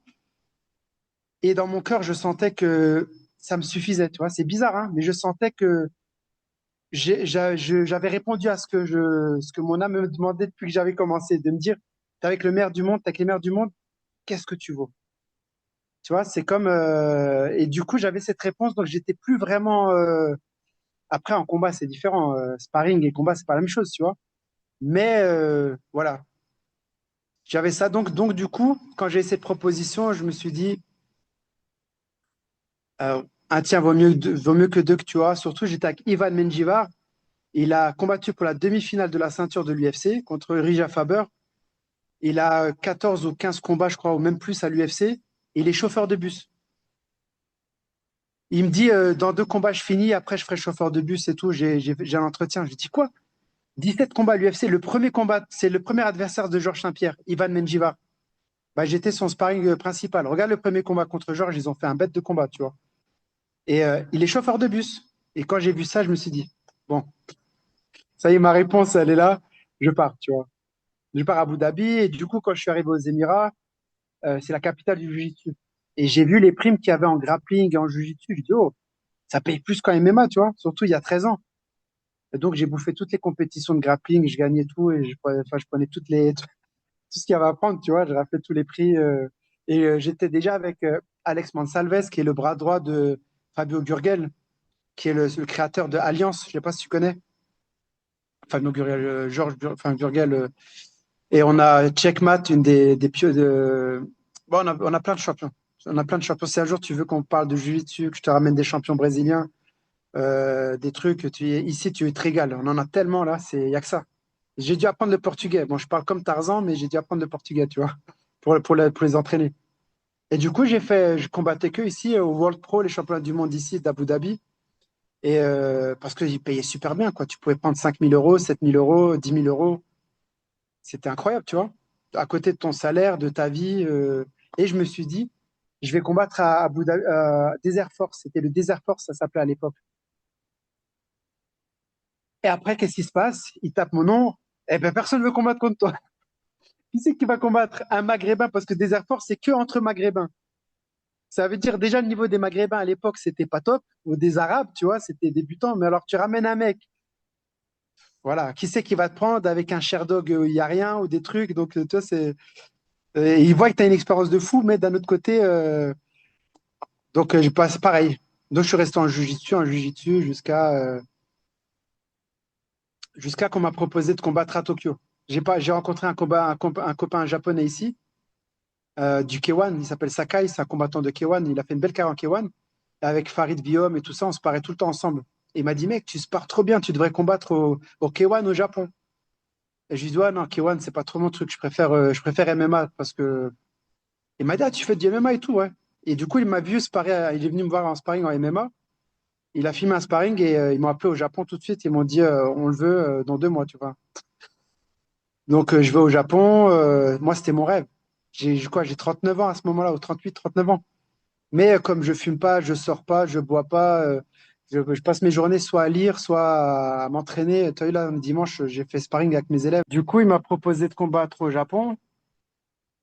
Et bah moi, j'ai dit, OK, ça, c'est le destin qui t'envoie ça. Je me suis dit, j'ai commencé avec le judo. On m'a enseigné le Shingita et le Bushido, tu vois. Je me dis, il y a presque 40 ans. Euh, voilà. Donc, je suis allé là-bas mais j'avais 38 ans, mais j'étais en forme, hein.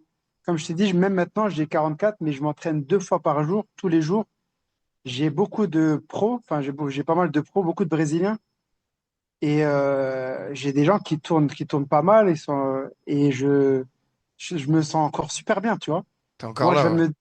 ouais, je viens de me couper le ligament, un de mes élèves, enfin, je m'a pété le ligament. Donc, c'est pour ça que j'ai toujours une genouillère dans mes vidéos.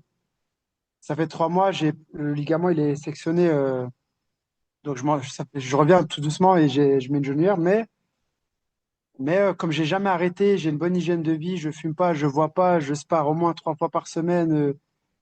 En fait, je reste entouré que de gens comme moi. Donc, du coup, tu as du mal à dépérir, tu vois. Ouais. Si tu es entouré dans un champ, il n'y a que du blé de bonne qualité, bah, t'es obligé, tu peux pas pourrir, tu vois. Si tu vois les autres pourrir, bah, tu vas copier par mimétisme, tu vas te laisser aller, tu vois. C'est pour ça, il faut toujours te rester avec des gens qui ont la même énergie que toi, parce que ça se communique, tu vois. Que l'inverse, souvent, il t'aspire, tu vois. C'est pour ça que je suis toujours parti quasiment seul dans tout ce que j'ai fait. En m'entraînant en Thaïlande, j'ai même fait des combats un peu bizarres seul, tu vois, des trucs seuls, parce que je sais que personne m'aurait suivi sur la longueur. Personne n'aurait tenu, parce que quand j'ai commencé, j'avais 15 ans, il y a 30 ans, 28 ans, 29 ans. Qui c'est qui aurait pu me suivre maintenant encore? Tu vois ce que je veux dire? Et faire, là, je viens de faire 10 rounds. C'est compliqué, tu vois, de voir quelqu'un qui se dit, bon, bah, ça, c'est ma vie, ça y est, tu vois. Je... Donc voilà, j'ai gagné mon combat là-bas et je devais combattre après. Ils m'ont proposé de combattre pour le Rising et demi-finale et combattre pour la ceinture du Rising, tu vois. Enfin, si je gagnais là-bas, je combattais pour la ceinture. Et du coup, après, il y a le Covid. Ok, on arrive au Covid. Ok. Ouais, j'ai continué à m'entraîner, j'ai continué à m'entraîner. Je me suis dit, si jamais on a le droit de voyager, j'y vais et tout.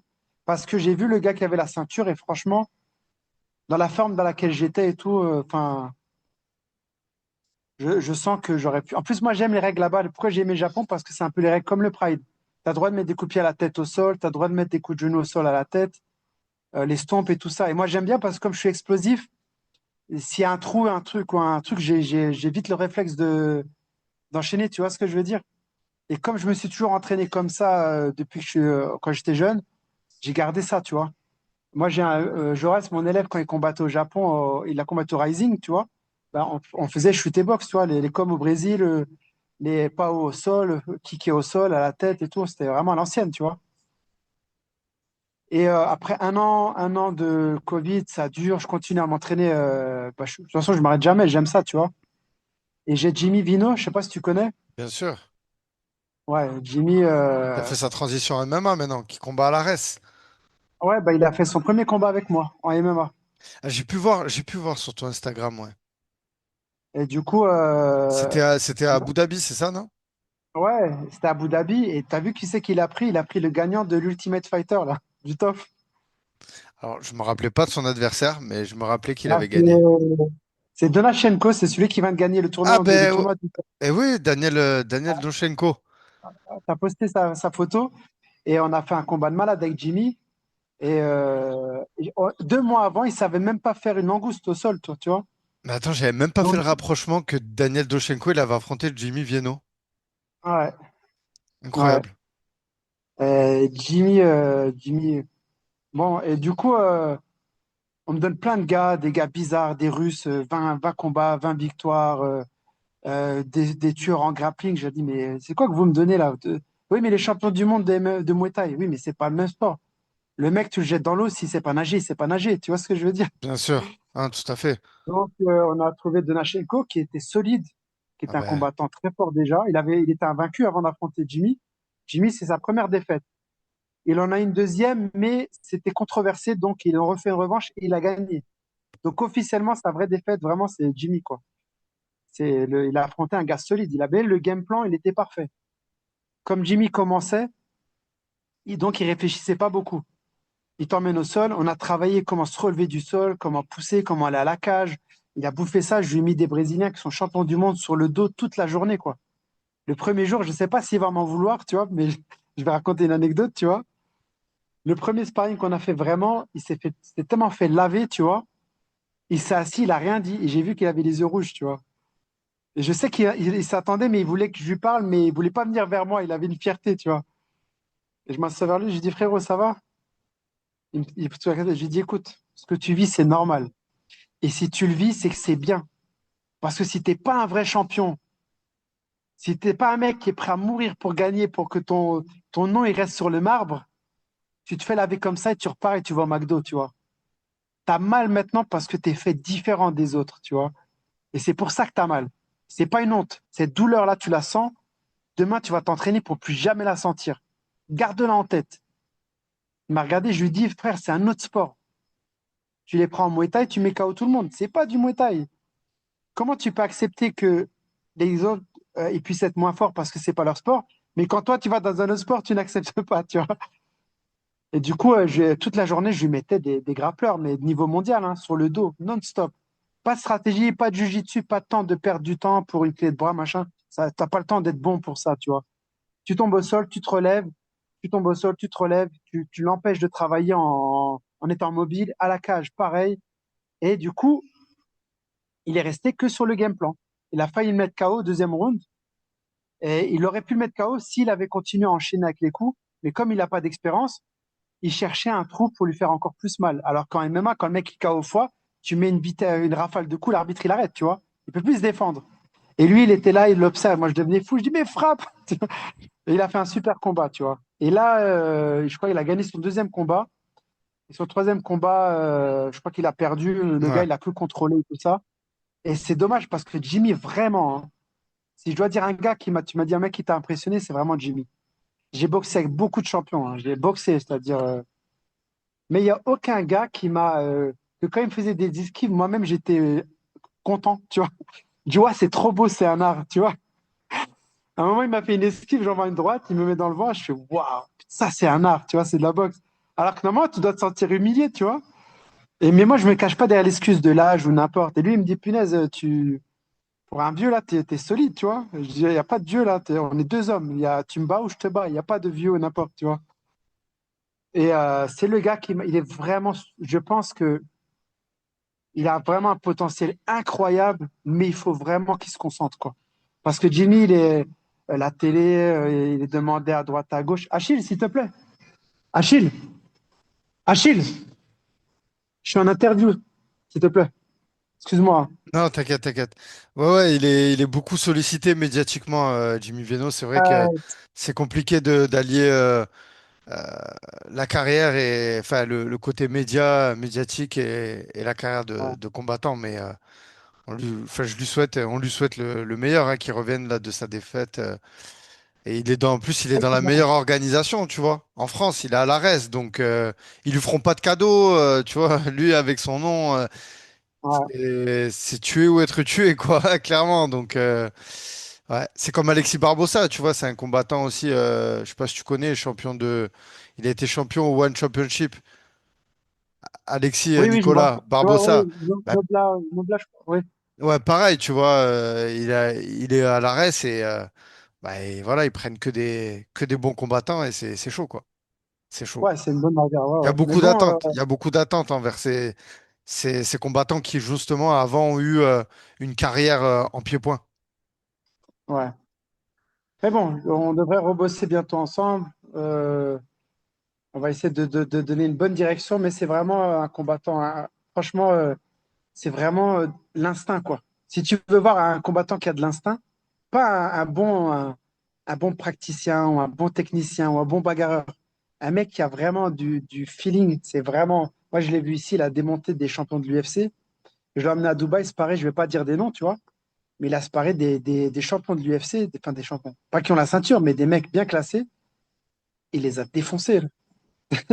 Il les a défoncés. Le problème, c'est que maintenant, je pense il fait un peu du MMA global.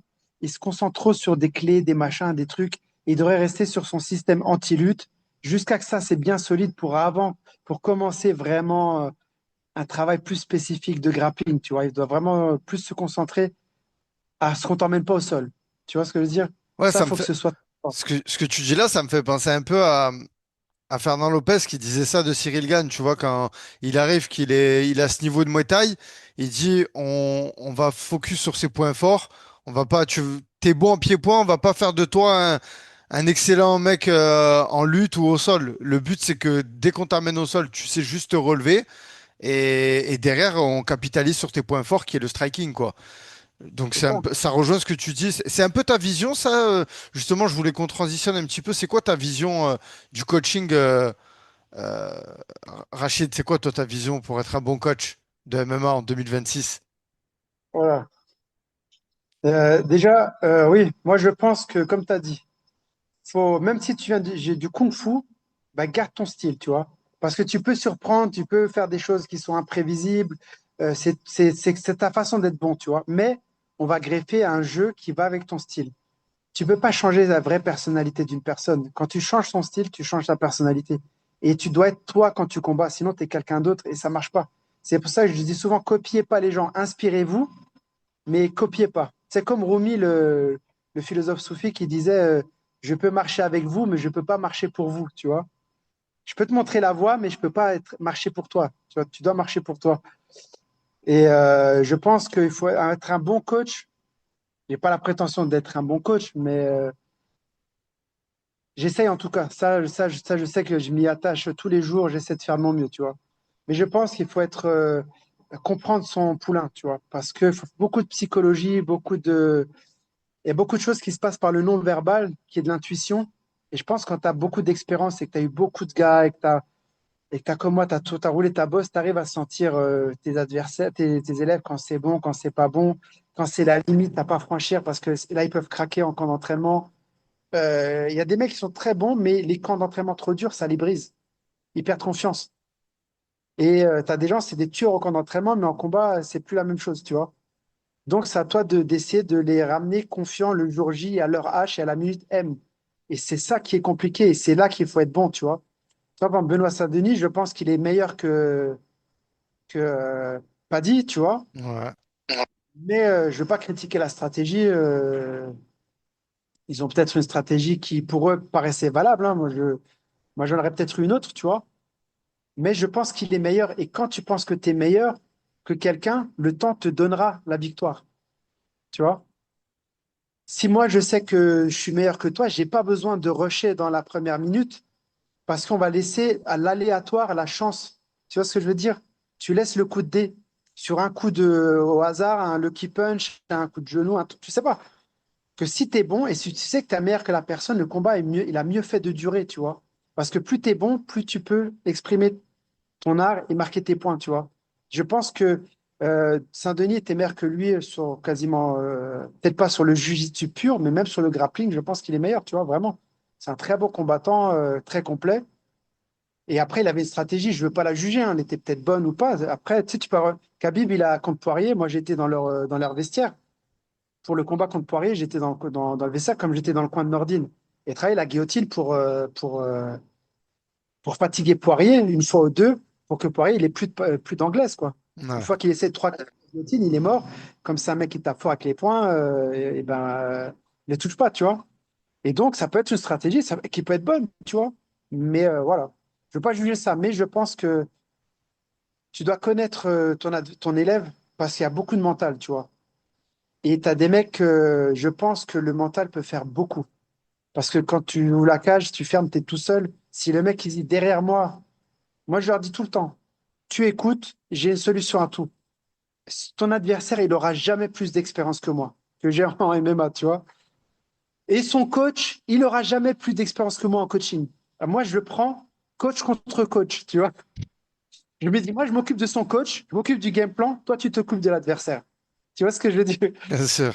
Et, et certains, ça peut les aider, tu vois, mentalement, qui se disent, bon, ben, j'ai un général derrière, je vais être un soldat, un capitaine, on va dire, je vais exécuter et je sais que derrière, je suis baqué par quelqu'un qui a une solution presque à tous les problèmes, tu vois.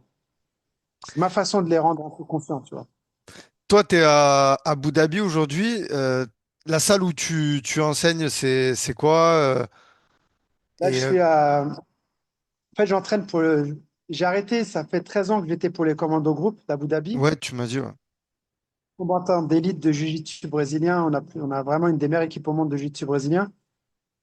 Et comme je t'ai dit, c'est que des Brésiliens, donc ça fait 13 ans. J'aurais pu faire des tutos, des trucs depuis des années, tu vois, mais c'est juste que ça me dérangeait. Et j'ai un projet d'ouvrir une salle depuis quelques mois avec des partenaires, tu vois. Et c'est ce qui m'a poussé à aller dans les réseaux sociaux. Et surtout, j'ai pas mal de jeunes qui me disent, coach, je suis au Brésil, j'adore tes...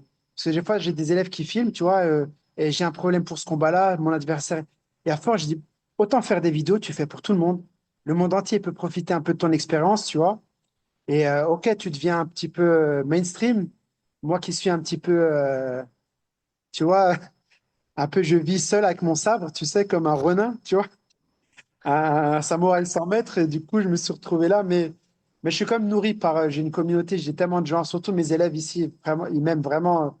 Les pros, hein, mais les pros, j'ai des pros qui viennent de Dubaï, de Fougera, de La Haine. J'ai des gens du Qatar qui viennent des fois en avion s'entraîner parce que ils m'aiment beaucoup, tu vois, et moi, je les aime beaucoup. Je pense que moi, quand mon élève y perd, je dors pas bien pendant 2 jours. Je suis pas un bon coach de ce côté-là parce que je sais pas faire la différence entre l'humain et le coaching, tu vois. C'est tout de suite, ça devient la famille, le petit frère. Il réussit, je réussis, il perd, je perds, tu vois. Et ça, c'est pas très bon en coaching, tu vois. C'est un des défauts que j'ai. Je suis trop impliqué avec mes élèves, tu vois, émotionnellement. Mais c'est pour ça que je les bute à l'entraînement et que je m'entraîne avec eux, tu vois.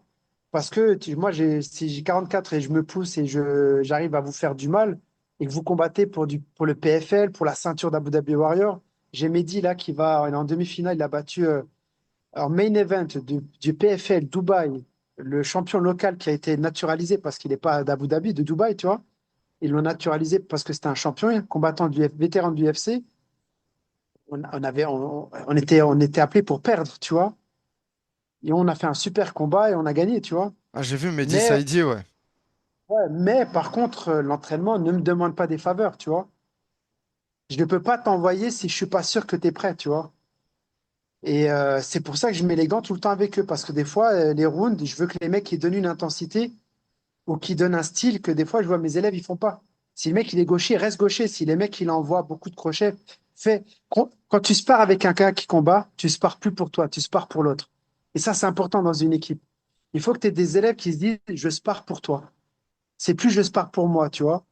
Par contre, quand je combats, tu spares pour moi. Des fois, je prends des roustes avec des élèves à moi, tu vois. Enfin, je prends des roustes. J'essaie de faire un style qui est dangereux. Et comme mon élève, je lui apprends à contrer ce style et j'essaie de le faire d'une vitesse où ils ont le temps de le voir pour pouvoir le préparer les yeux, que les yeux s'adaptent, que le cerveau, le neuromusculaire aussi s'adapte, et ainsi de suite. Donc, des fois, je prends toujours un truc, mais tu vois, si, soit tu te donnes à fond, soit c'est. Moi, je suis quelqu'un d'entier, tu vois. C'est all-in ma vie, tu vois. Ma vie, c'est all-in dans tout ce que je fais. C'est soit j'ai un proverbe que j'aime beaucoup qui dit dépêche-toi de vivre ou dépêche-toi de mourir. Et comme dit la Bible, Dieu a horreur des tièdes, tu vois. Vivre au milieu, c'est pas vivre pour moi, c'est l'oscillogramme, tu vois. En haut, en bas, en haut, en bas. Non, c'est le femme plat, c'est t'es mort, quoi. Donc voilà. Et Rachid, ouais, je voulais qu'on parle aussi un peu, du coup, les athlètes. Bon, tu m'en as cité. Est-ce qu'il y en a d'autres, des athlètes que tu coaches? Et le nom de la salle, bon, j'inviterai tous les gens là-dessus sur tes réseaux, mais du coup, pour savoir la nouvelle salle, là, actuellement, là où t'es. C'est Khabib Gym, le gym de Khabib. Ok, et ça, c'est ouais, c'est une belle salle, c'est une belle structure. C'est incroyable. Si tu veux, je te ferai une petite vidéo, comme ça tu pourras la poster avec. Avec grand plaisir. C'est, je pense, j'ai jamais vu une salle comme ça. On a une piscine, il y a un terrain de padel, c'est presque même trop chic. Tu vois? Tu vois? Mais du coup, ouais, c'est ça, Khabib Gym à Abu Dhabi. Ah, j'avais pu Donc, voir. Du coup, j'imagine que tu l'équipe, as rencontré Khabib. Enfin, il ouais, vient régulièrement. il vient régulièrement quand ils font leur camp d'entraînement ici pour combattre à. Et j'ai rencontré aussi à l'UFC. L'UFC contre Poirier, comme je t'ai dit, on était Ouais, dans le dans vestiaire, le ouais. truc avec Islam Makhachev. J'ai une vidéo d'Islam incroyable, mais je la posterai pas par respect, tu vois.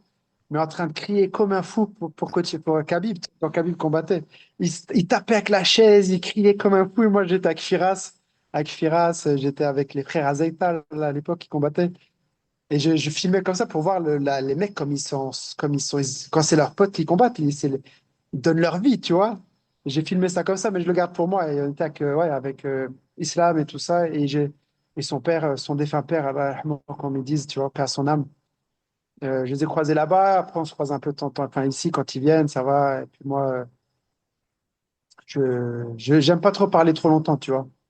Et il sait que, voilà, il connaît un petit peu mon histoire, donc on discute un petit peu, mais pas trop, tu vois. Parce que, en fait, je m'entraîne et je pars. J'aime pas trop tout ce qui est showbiz. Toi-même, je suis invité à aux événements du UFC, des trucs comme ça, j'y vais jamais. C'est à côté, c'est en face de chez moi, tu vois. C'est comme si ça y est, j'ai fait le tour de la question, je suis fatigué, tu vois.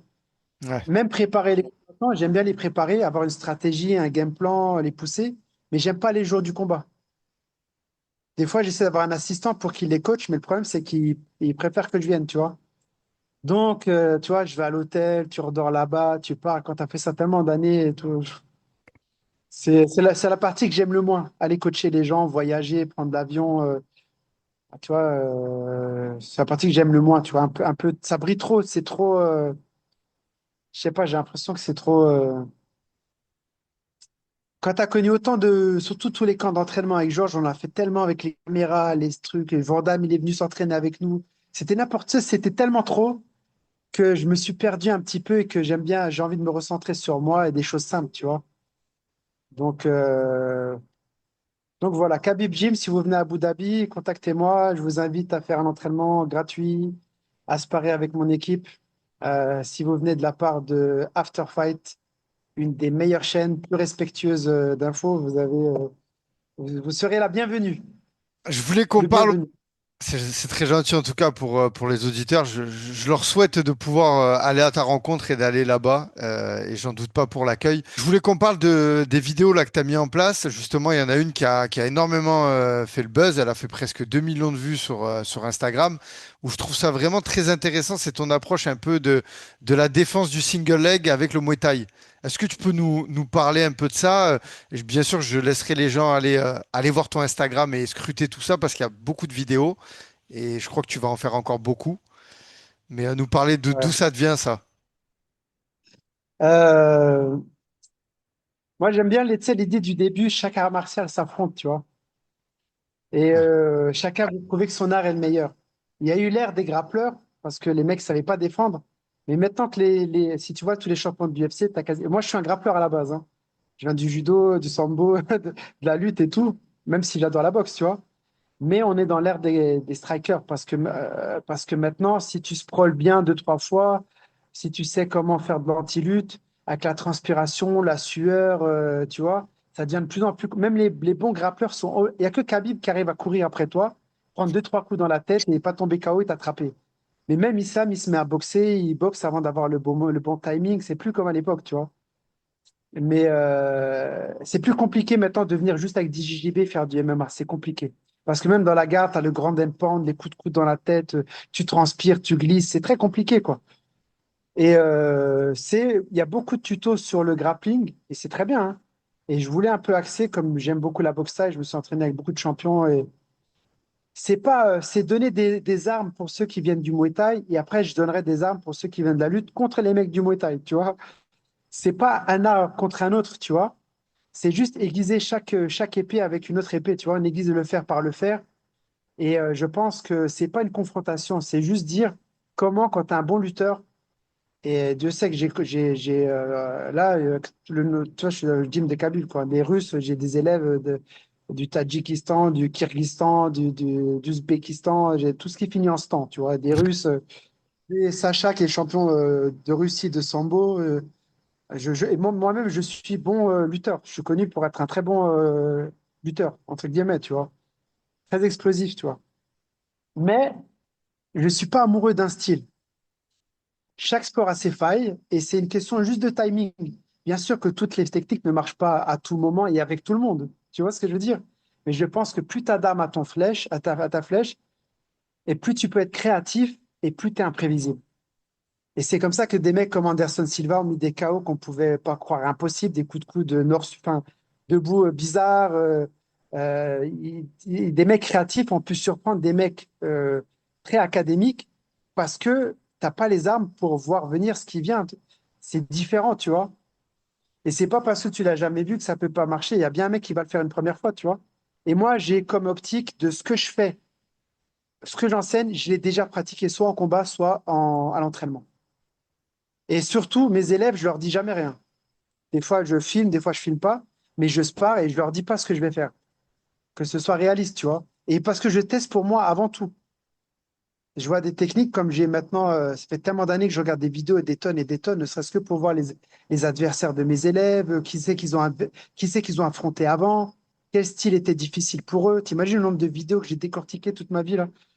Donc j'ai tellement décortiqué de choses. Moi-même, je viens de chaque art martial, le judo, la ceinture blanche jusqu'au bout, le jiu-jitsu jusqu'au bout, le sambo, la boxe anglaise, le muay thai, classe B, classe C, classe truc. Je veux dire que j'ai tellement une bibliothèque riche dans ma tête que Des fois, j'ai un truc qui me dit, tiens, le mec, il t'envoie un calcul, qu'est-ce que tu peux faire? Qu'est-ce que la BF, elle peut t'apporter pour ça? Eh ben, la BF, tu as vu, maintenant, tout le monde utilise les sidekicks pour le genou, tu vois. Mhm. Et pendant des années, personne n'utilisait ça. Ils vont dire, c'est de la merde, pourquoi aucun combattant ne fait ça, tu vois. Jusqu'au premier qui va se dire, moi, je le fais. Je suis créatif, tu vois. Et moi, j'essaye d'être un peu la new wave, tu vois, la nouvelle. Je suis autant de l'ancienne école, mais comme je n'ai jamais arrêté, je surfe sur les deux vagues, tu vois. Et j'essaye d'être créatif et le fait que je m'amuse quand je spar et que je bouge beaucoup et que je peux être créatif, tu vois. Je veux garder ça et je teste sur mes élèves ce qui marche ou pas, tu vois. Donc voilà. Et ouais, ça buzz. J'en ai une, la première, elle était quasiment à 1 million. Et la semaine dernière, j'en ai eu deux qui sont quasiment à 500 000. Maintenant, une on a même pas, on a fait à peine 24 heures, elle est déjà à 2 millions quasiment. Euh, bon, c'est un style qui buzz, mais qui peut aussi, pour la première fois, j'ai des haters. Tu vois, je ne savais pas ce que ça voulait dire. Ouais, qui Ah, disent ça marche pas, c'est impossible. De toute façon, tu envoies une droite, ils vont te dire oui, mais la droite, elle est pas comme. Tu auras toujours de tout. Mais moi, j'arrive pas à comprendre. J'arrive pas à comprendre, tu vois. ouais. Bon, après, ça fait partie du jeu, mais en tout cas, moi, de ce que j'ai vu, c'est vachement intéressant et je trouve ça vraiment très pertinent et c'est bien que tu puisses le mettre en place. Et voilà, et vraiment, j'invite tous les gens à aller te suivre et à regarder ton contenu et c'est ultra qualitatif. Et voilà, non, c'est intéressant, même pour les combattants, tu vois. Les combattants qui ont. C'est ce que je veux dire, c'est ça. C'est-à-dire que t'es même pas. Je pense même t'es pro, tu peux voir encore des choses de l'élite, tu vois. C'est des choses un peu. Moi, des fois, je passe des techniques que genre, il m'a appris qu'à moi, tu vois. Ou la dernière fois, j'ai montré un grand pound que Rory McDonald, qui a combattu pour la ceinture, peut-être le combat le plus violent de tous les temps Avec à Robbie Lawler. l'UFC. Avec Robbie Lawler, là. Et moi, j'ai sparé avec lui à ces périodes-là, tu vois, pour ces combats, tu vois. Et il m'a montré un Gordon Pound qui gardait que pour lui, tu vois. Je l'ai montré dans ma chaîne parce qu'il combat plus maintenant, tu vois. J'ai des choses que Georges m'a montré que pour moi. Et quand je les montre, et après que les mecs ils disent ça, ça marche jamais en combat, tu dis, tu dis. Mais bon, après, c'est le jeu, comme tu as dit, tu Ouais, vois. c'est C'est le ça. jeu.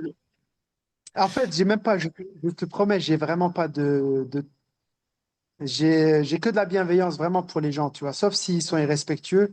Quand ils sont respectueux, je les invite à venir, tu vois. Je veux dire, moi, je suis à l'ancienne, tu mets les gants, tout le monde, on peut tous mettre les gants. Si ça marche pas, il n'y a pas de souci. Moi, je suis tous les jours ici. On met les gants, protège-dents, on essaye. Si vraiment tu as un truc mieux, j'adore les arts martiaux, j'arrête pas d'apprendre et je veux toujours apprendre. Et je te jure, hein, sincèrement, à chaque fois qu'il y a un nouveau gars qui vient, là, j'en ai un qui est venu du Tadjikistan, il avait un truc bizarre, tu vois. Je dis, ah, montre-moi ça. Il dit, oh, attends, mais c'est toi le coach et tout. Je dis, ah, mais je suis le coach, mais je suis pas le coach de tout. Je lui dis, montre-moi ce que tu as appris là-bas. Ah oui, c'est original, j'ai jamais vu ça. Et je lui dis, montre-moi là. Alors, on la répète ensemble à la fin de l'entraînement. Et puis, tu vois, je pense quand tu arrêtes d'apprendre et si tu es trop fier, tu arrêtes d'apprendre. Et si tu arrêtes d'apprendre, c'est comme la bicyclette, tu vois, tu arrêtes de pédaler, tu Ouais. tombes. Ah, puis même, T'as plus. il y a un proverbe qui dit qu'une fois qu'on arrête d'apprendre, tu sais, on devient un peu abruti, quoi. On devient Ben, en fait, bête. tu vois, Parce que celui qui apprend tout le temps, ben, finalement, il progresse dans son intelligence, tu vois, et surtout dans les arts martiaux, hein. D'ailleurs, les plus grands combattants qui ont été battus, à chaque fois, c'était parce que peut-être ils s'enfermaient dans leur style ou, tu vois, ils se sentaient un peu trop forts. Et t'en avais qui travaillaient, travaillaient, travaillaient, qui continuaient d'apprendre et qui arrivaient à battre. ouais, moi je dis toujours, c'est comme, tu vois, c'est comme une eau stagnante, tu vois. Si tu laisses une eau stagnante, au bout d'un moment, ça sent mauvais, elle circule pas, tu vois. Hmm.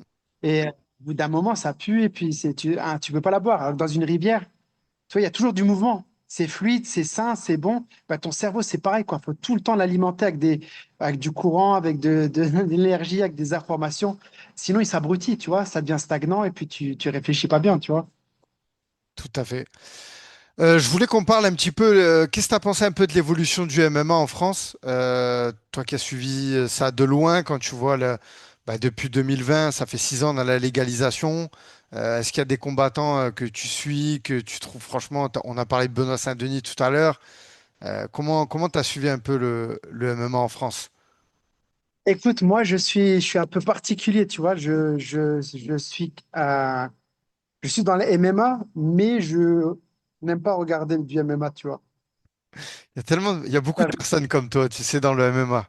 Quand je leur Ouais. demande, en tant que, tu vois, je fais des podcasts, donc à chaque fois je demande, et beaucoup certains m'ont répondu, ouais, c'est mon travail, mais je regarde pas. Tu vois, et beaucoup de coachs. À part pour Si le c'est pas travail, tu vois, pour analyser. Je pense qu'on a tellement vu, tellement tout vu, tellement.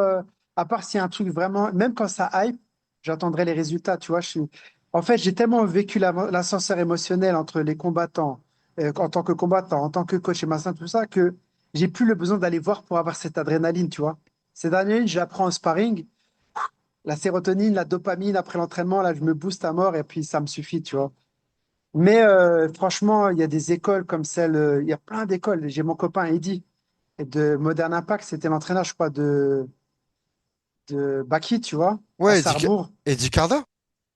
Ouais, il a commencé. Lui, c'est J'ai un ancien aussi. j'ai échangé On avec lui parle encore pas. ce matin parce qu'il a son combattant Noah Gugnon qui a gagné hier à l'UFC à Belgrade. Je lui ai envoyé, je lui ai envoyé un message pour le féliciter. Je lui dis bienvenue ici.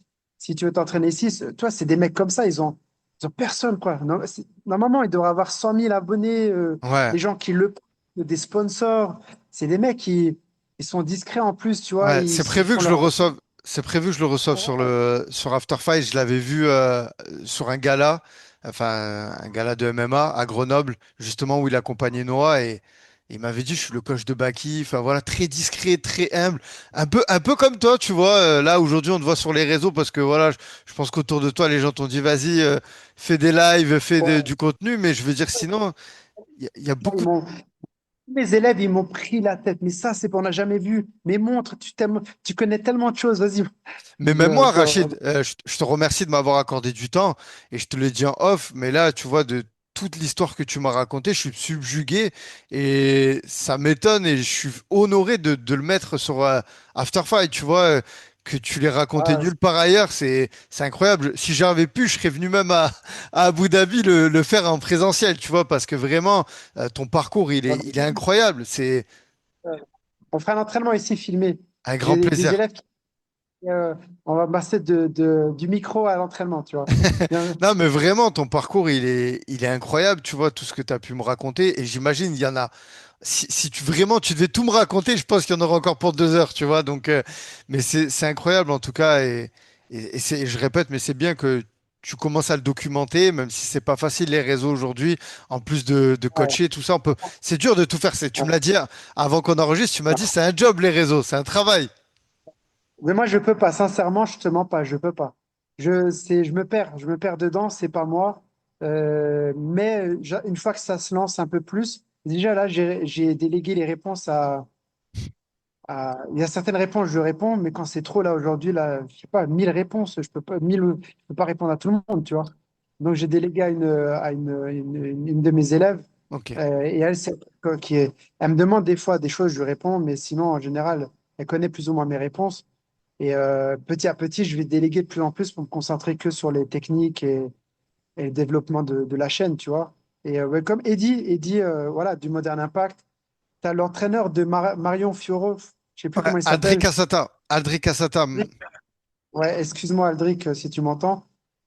Franchement, il a sorti des bêtes de gars tout seul Ouais. dans sa structure. Il est à Paris, tu vois. Ouais, il a sorti pas qu'un, tu vois, il a sorti plusieurs bons combattants. Je crois que c'était un élève de Christophe Midou, donc voilà. Et lui, il a pas des géants black de 2 mètres clandestins qui viennent. Tu sais, au bout d'un moment, dans le sud, c'est plus compliqué. Il a un savoir-faire quoi pour sortir des gens autant de gens aussi bons. Il est super fort. À Ouais. Paris aussi, hein, Fernand, il fait du bon boulot. Il sort des bonnes personnes, tu vois. Tu l'aimes pas, il fait son travail, tu vois. En France, franchement, le niveau, les jeunes maintenant, il y a un côté malsain dans les réseaux sociaux, mais aussi un bon côté, c'est que quand tu ouvres trop ta bouche, tu es obligé d'assumer.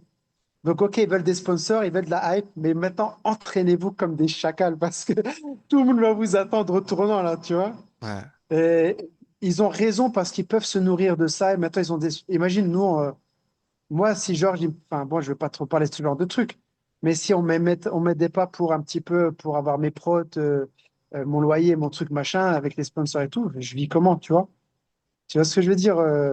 Eux, ils sont amateurs, ils ont des sponsors, quoi. Tu vois ce que je veux dire? Ils ont raison. Moi, je leur dis, les jeunes, foncez, vous avez raison. C'est comme ça que ça marche, mais vous perdez pas en chemin. c'est un outil, tu vois. Les réseaux sociaux, c'est un bon esclave, mais c'est un mauvais maître. Donc voilà, vous perdez pas en chemin. N'oubliez pas pourquoi vous avez commencé.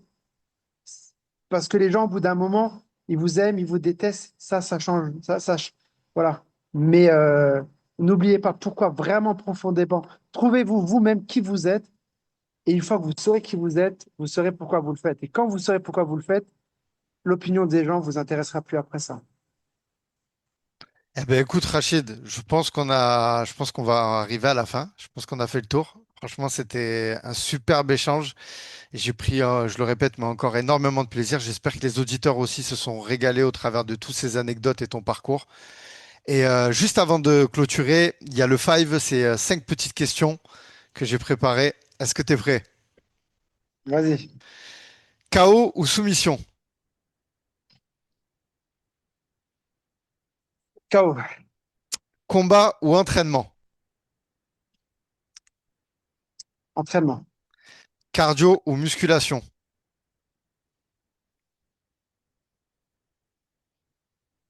Musculation. GSP Prime vs Khabib Prime. JSP Prime. Et ton repas préféré après un combat pour fêter une belle victoire? Euh, des bonnes lasagnes avec un tiramisu au chocolat. J'aime pas le café. Spécialité italienne. Magnifique. Ouais. Eh ben, Rachid, encore vraiment merci beaucoup. De toute façon, tous tes Merci. réseaux sociaux seront en description. Vraiment, allez le suivre sur Instagram, aussi sur TikTok. Comme je vous ai dit, il fait des lives régulièrement. Donc voilà, il est dans sa salle. Et je te laisse le mot de la fin pour clôturer. Et encore merci pour ton temps. Ouais, c'est moi qui te remercie de ton temps, de ta gentillesse, très respectueux du début jusqu'à la fin. Et j'espère que ça va peut-être inspirer deux, trois personnes et se dire que ben, on peut traverser l'Atlantique et réussir.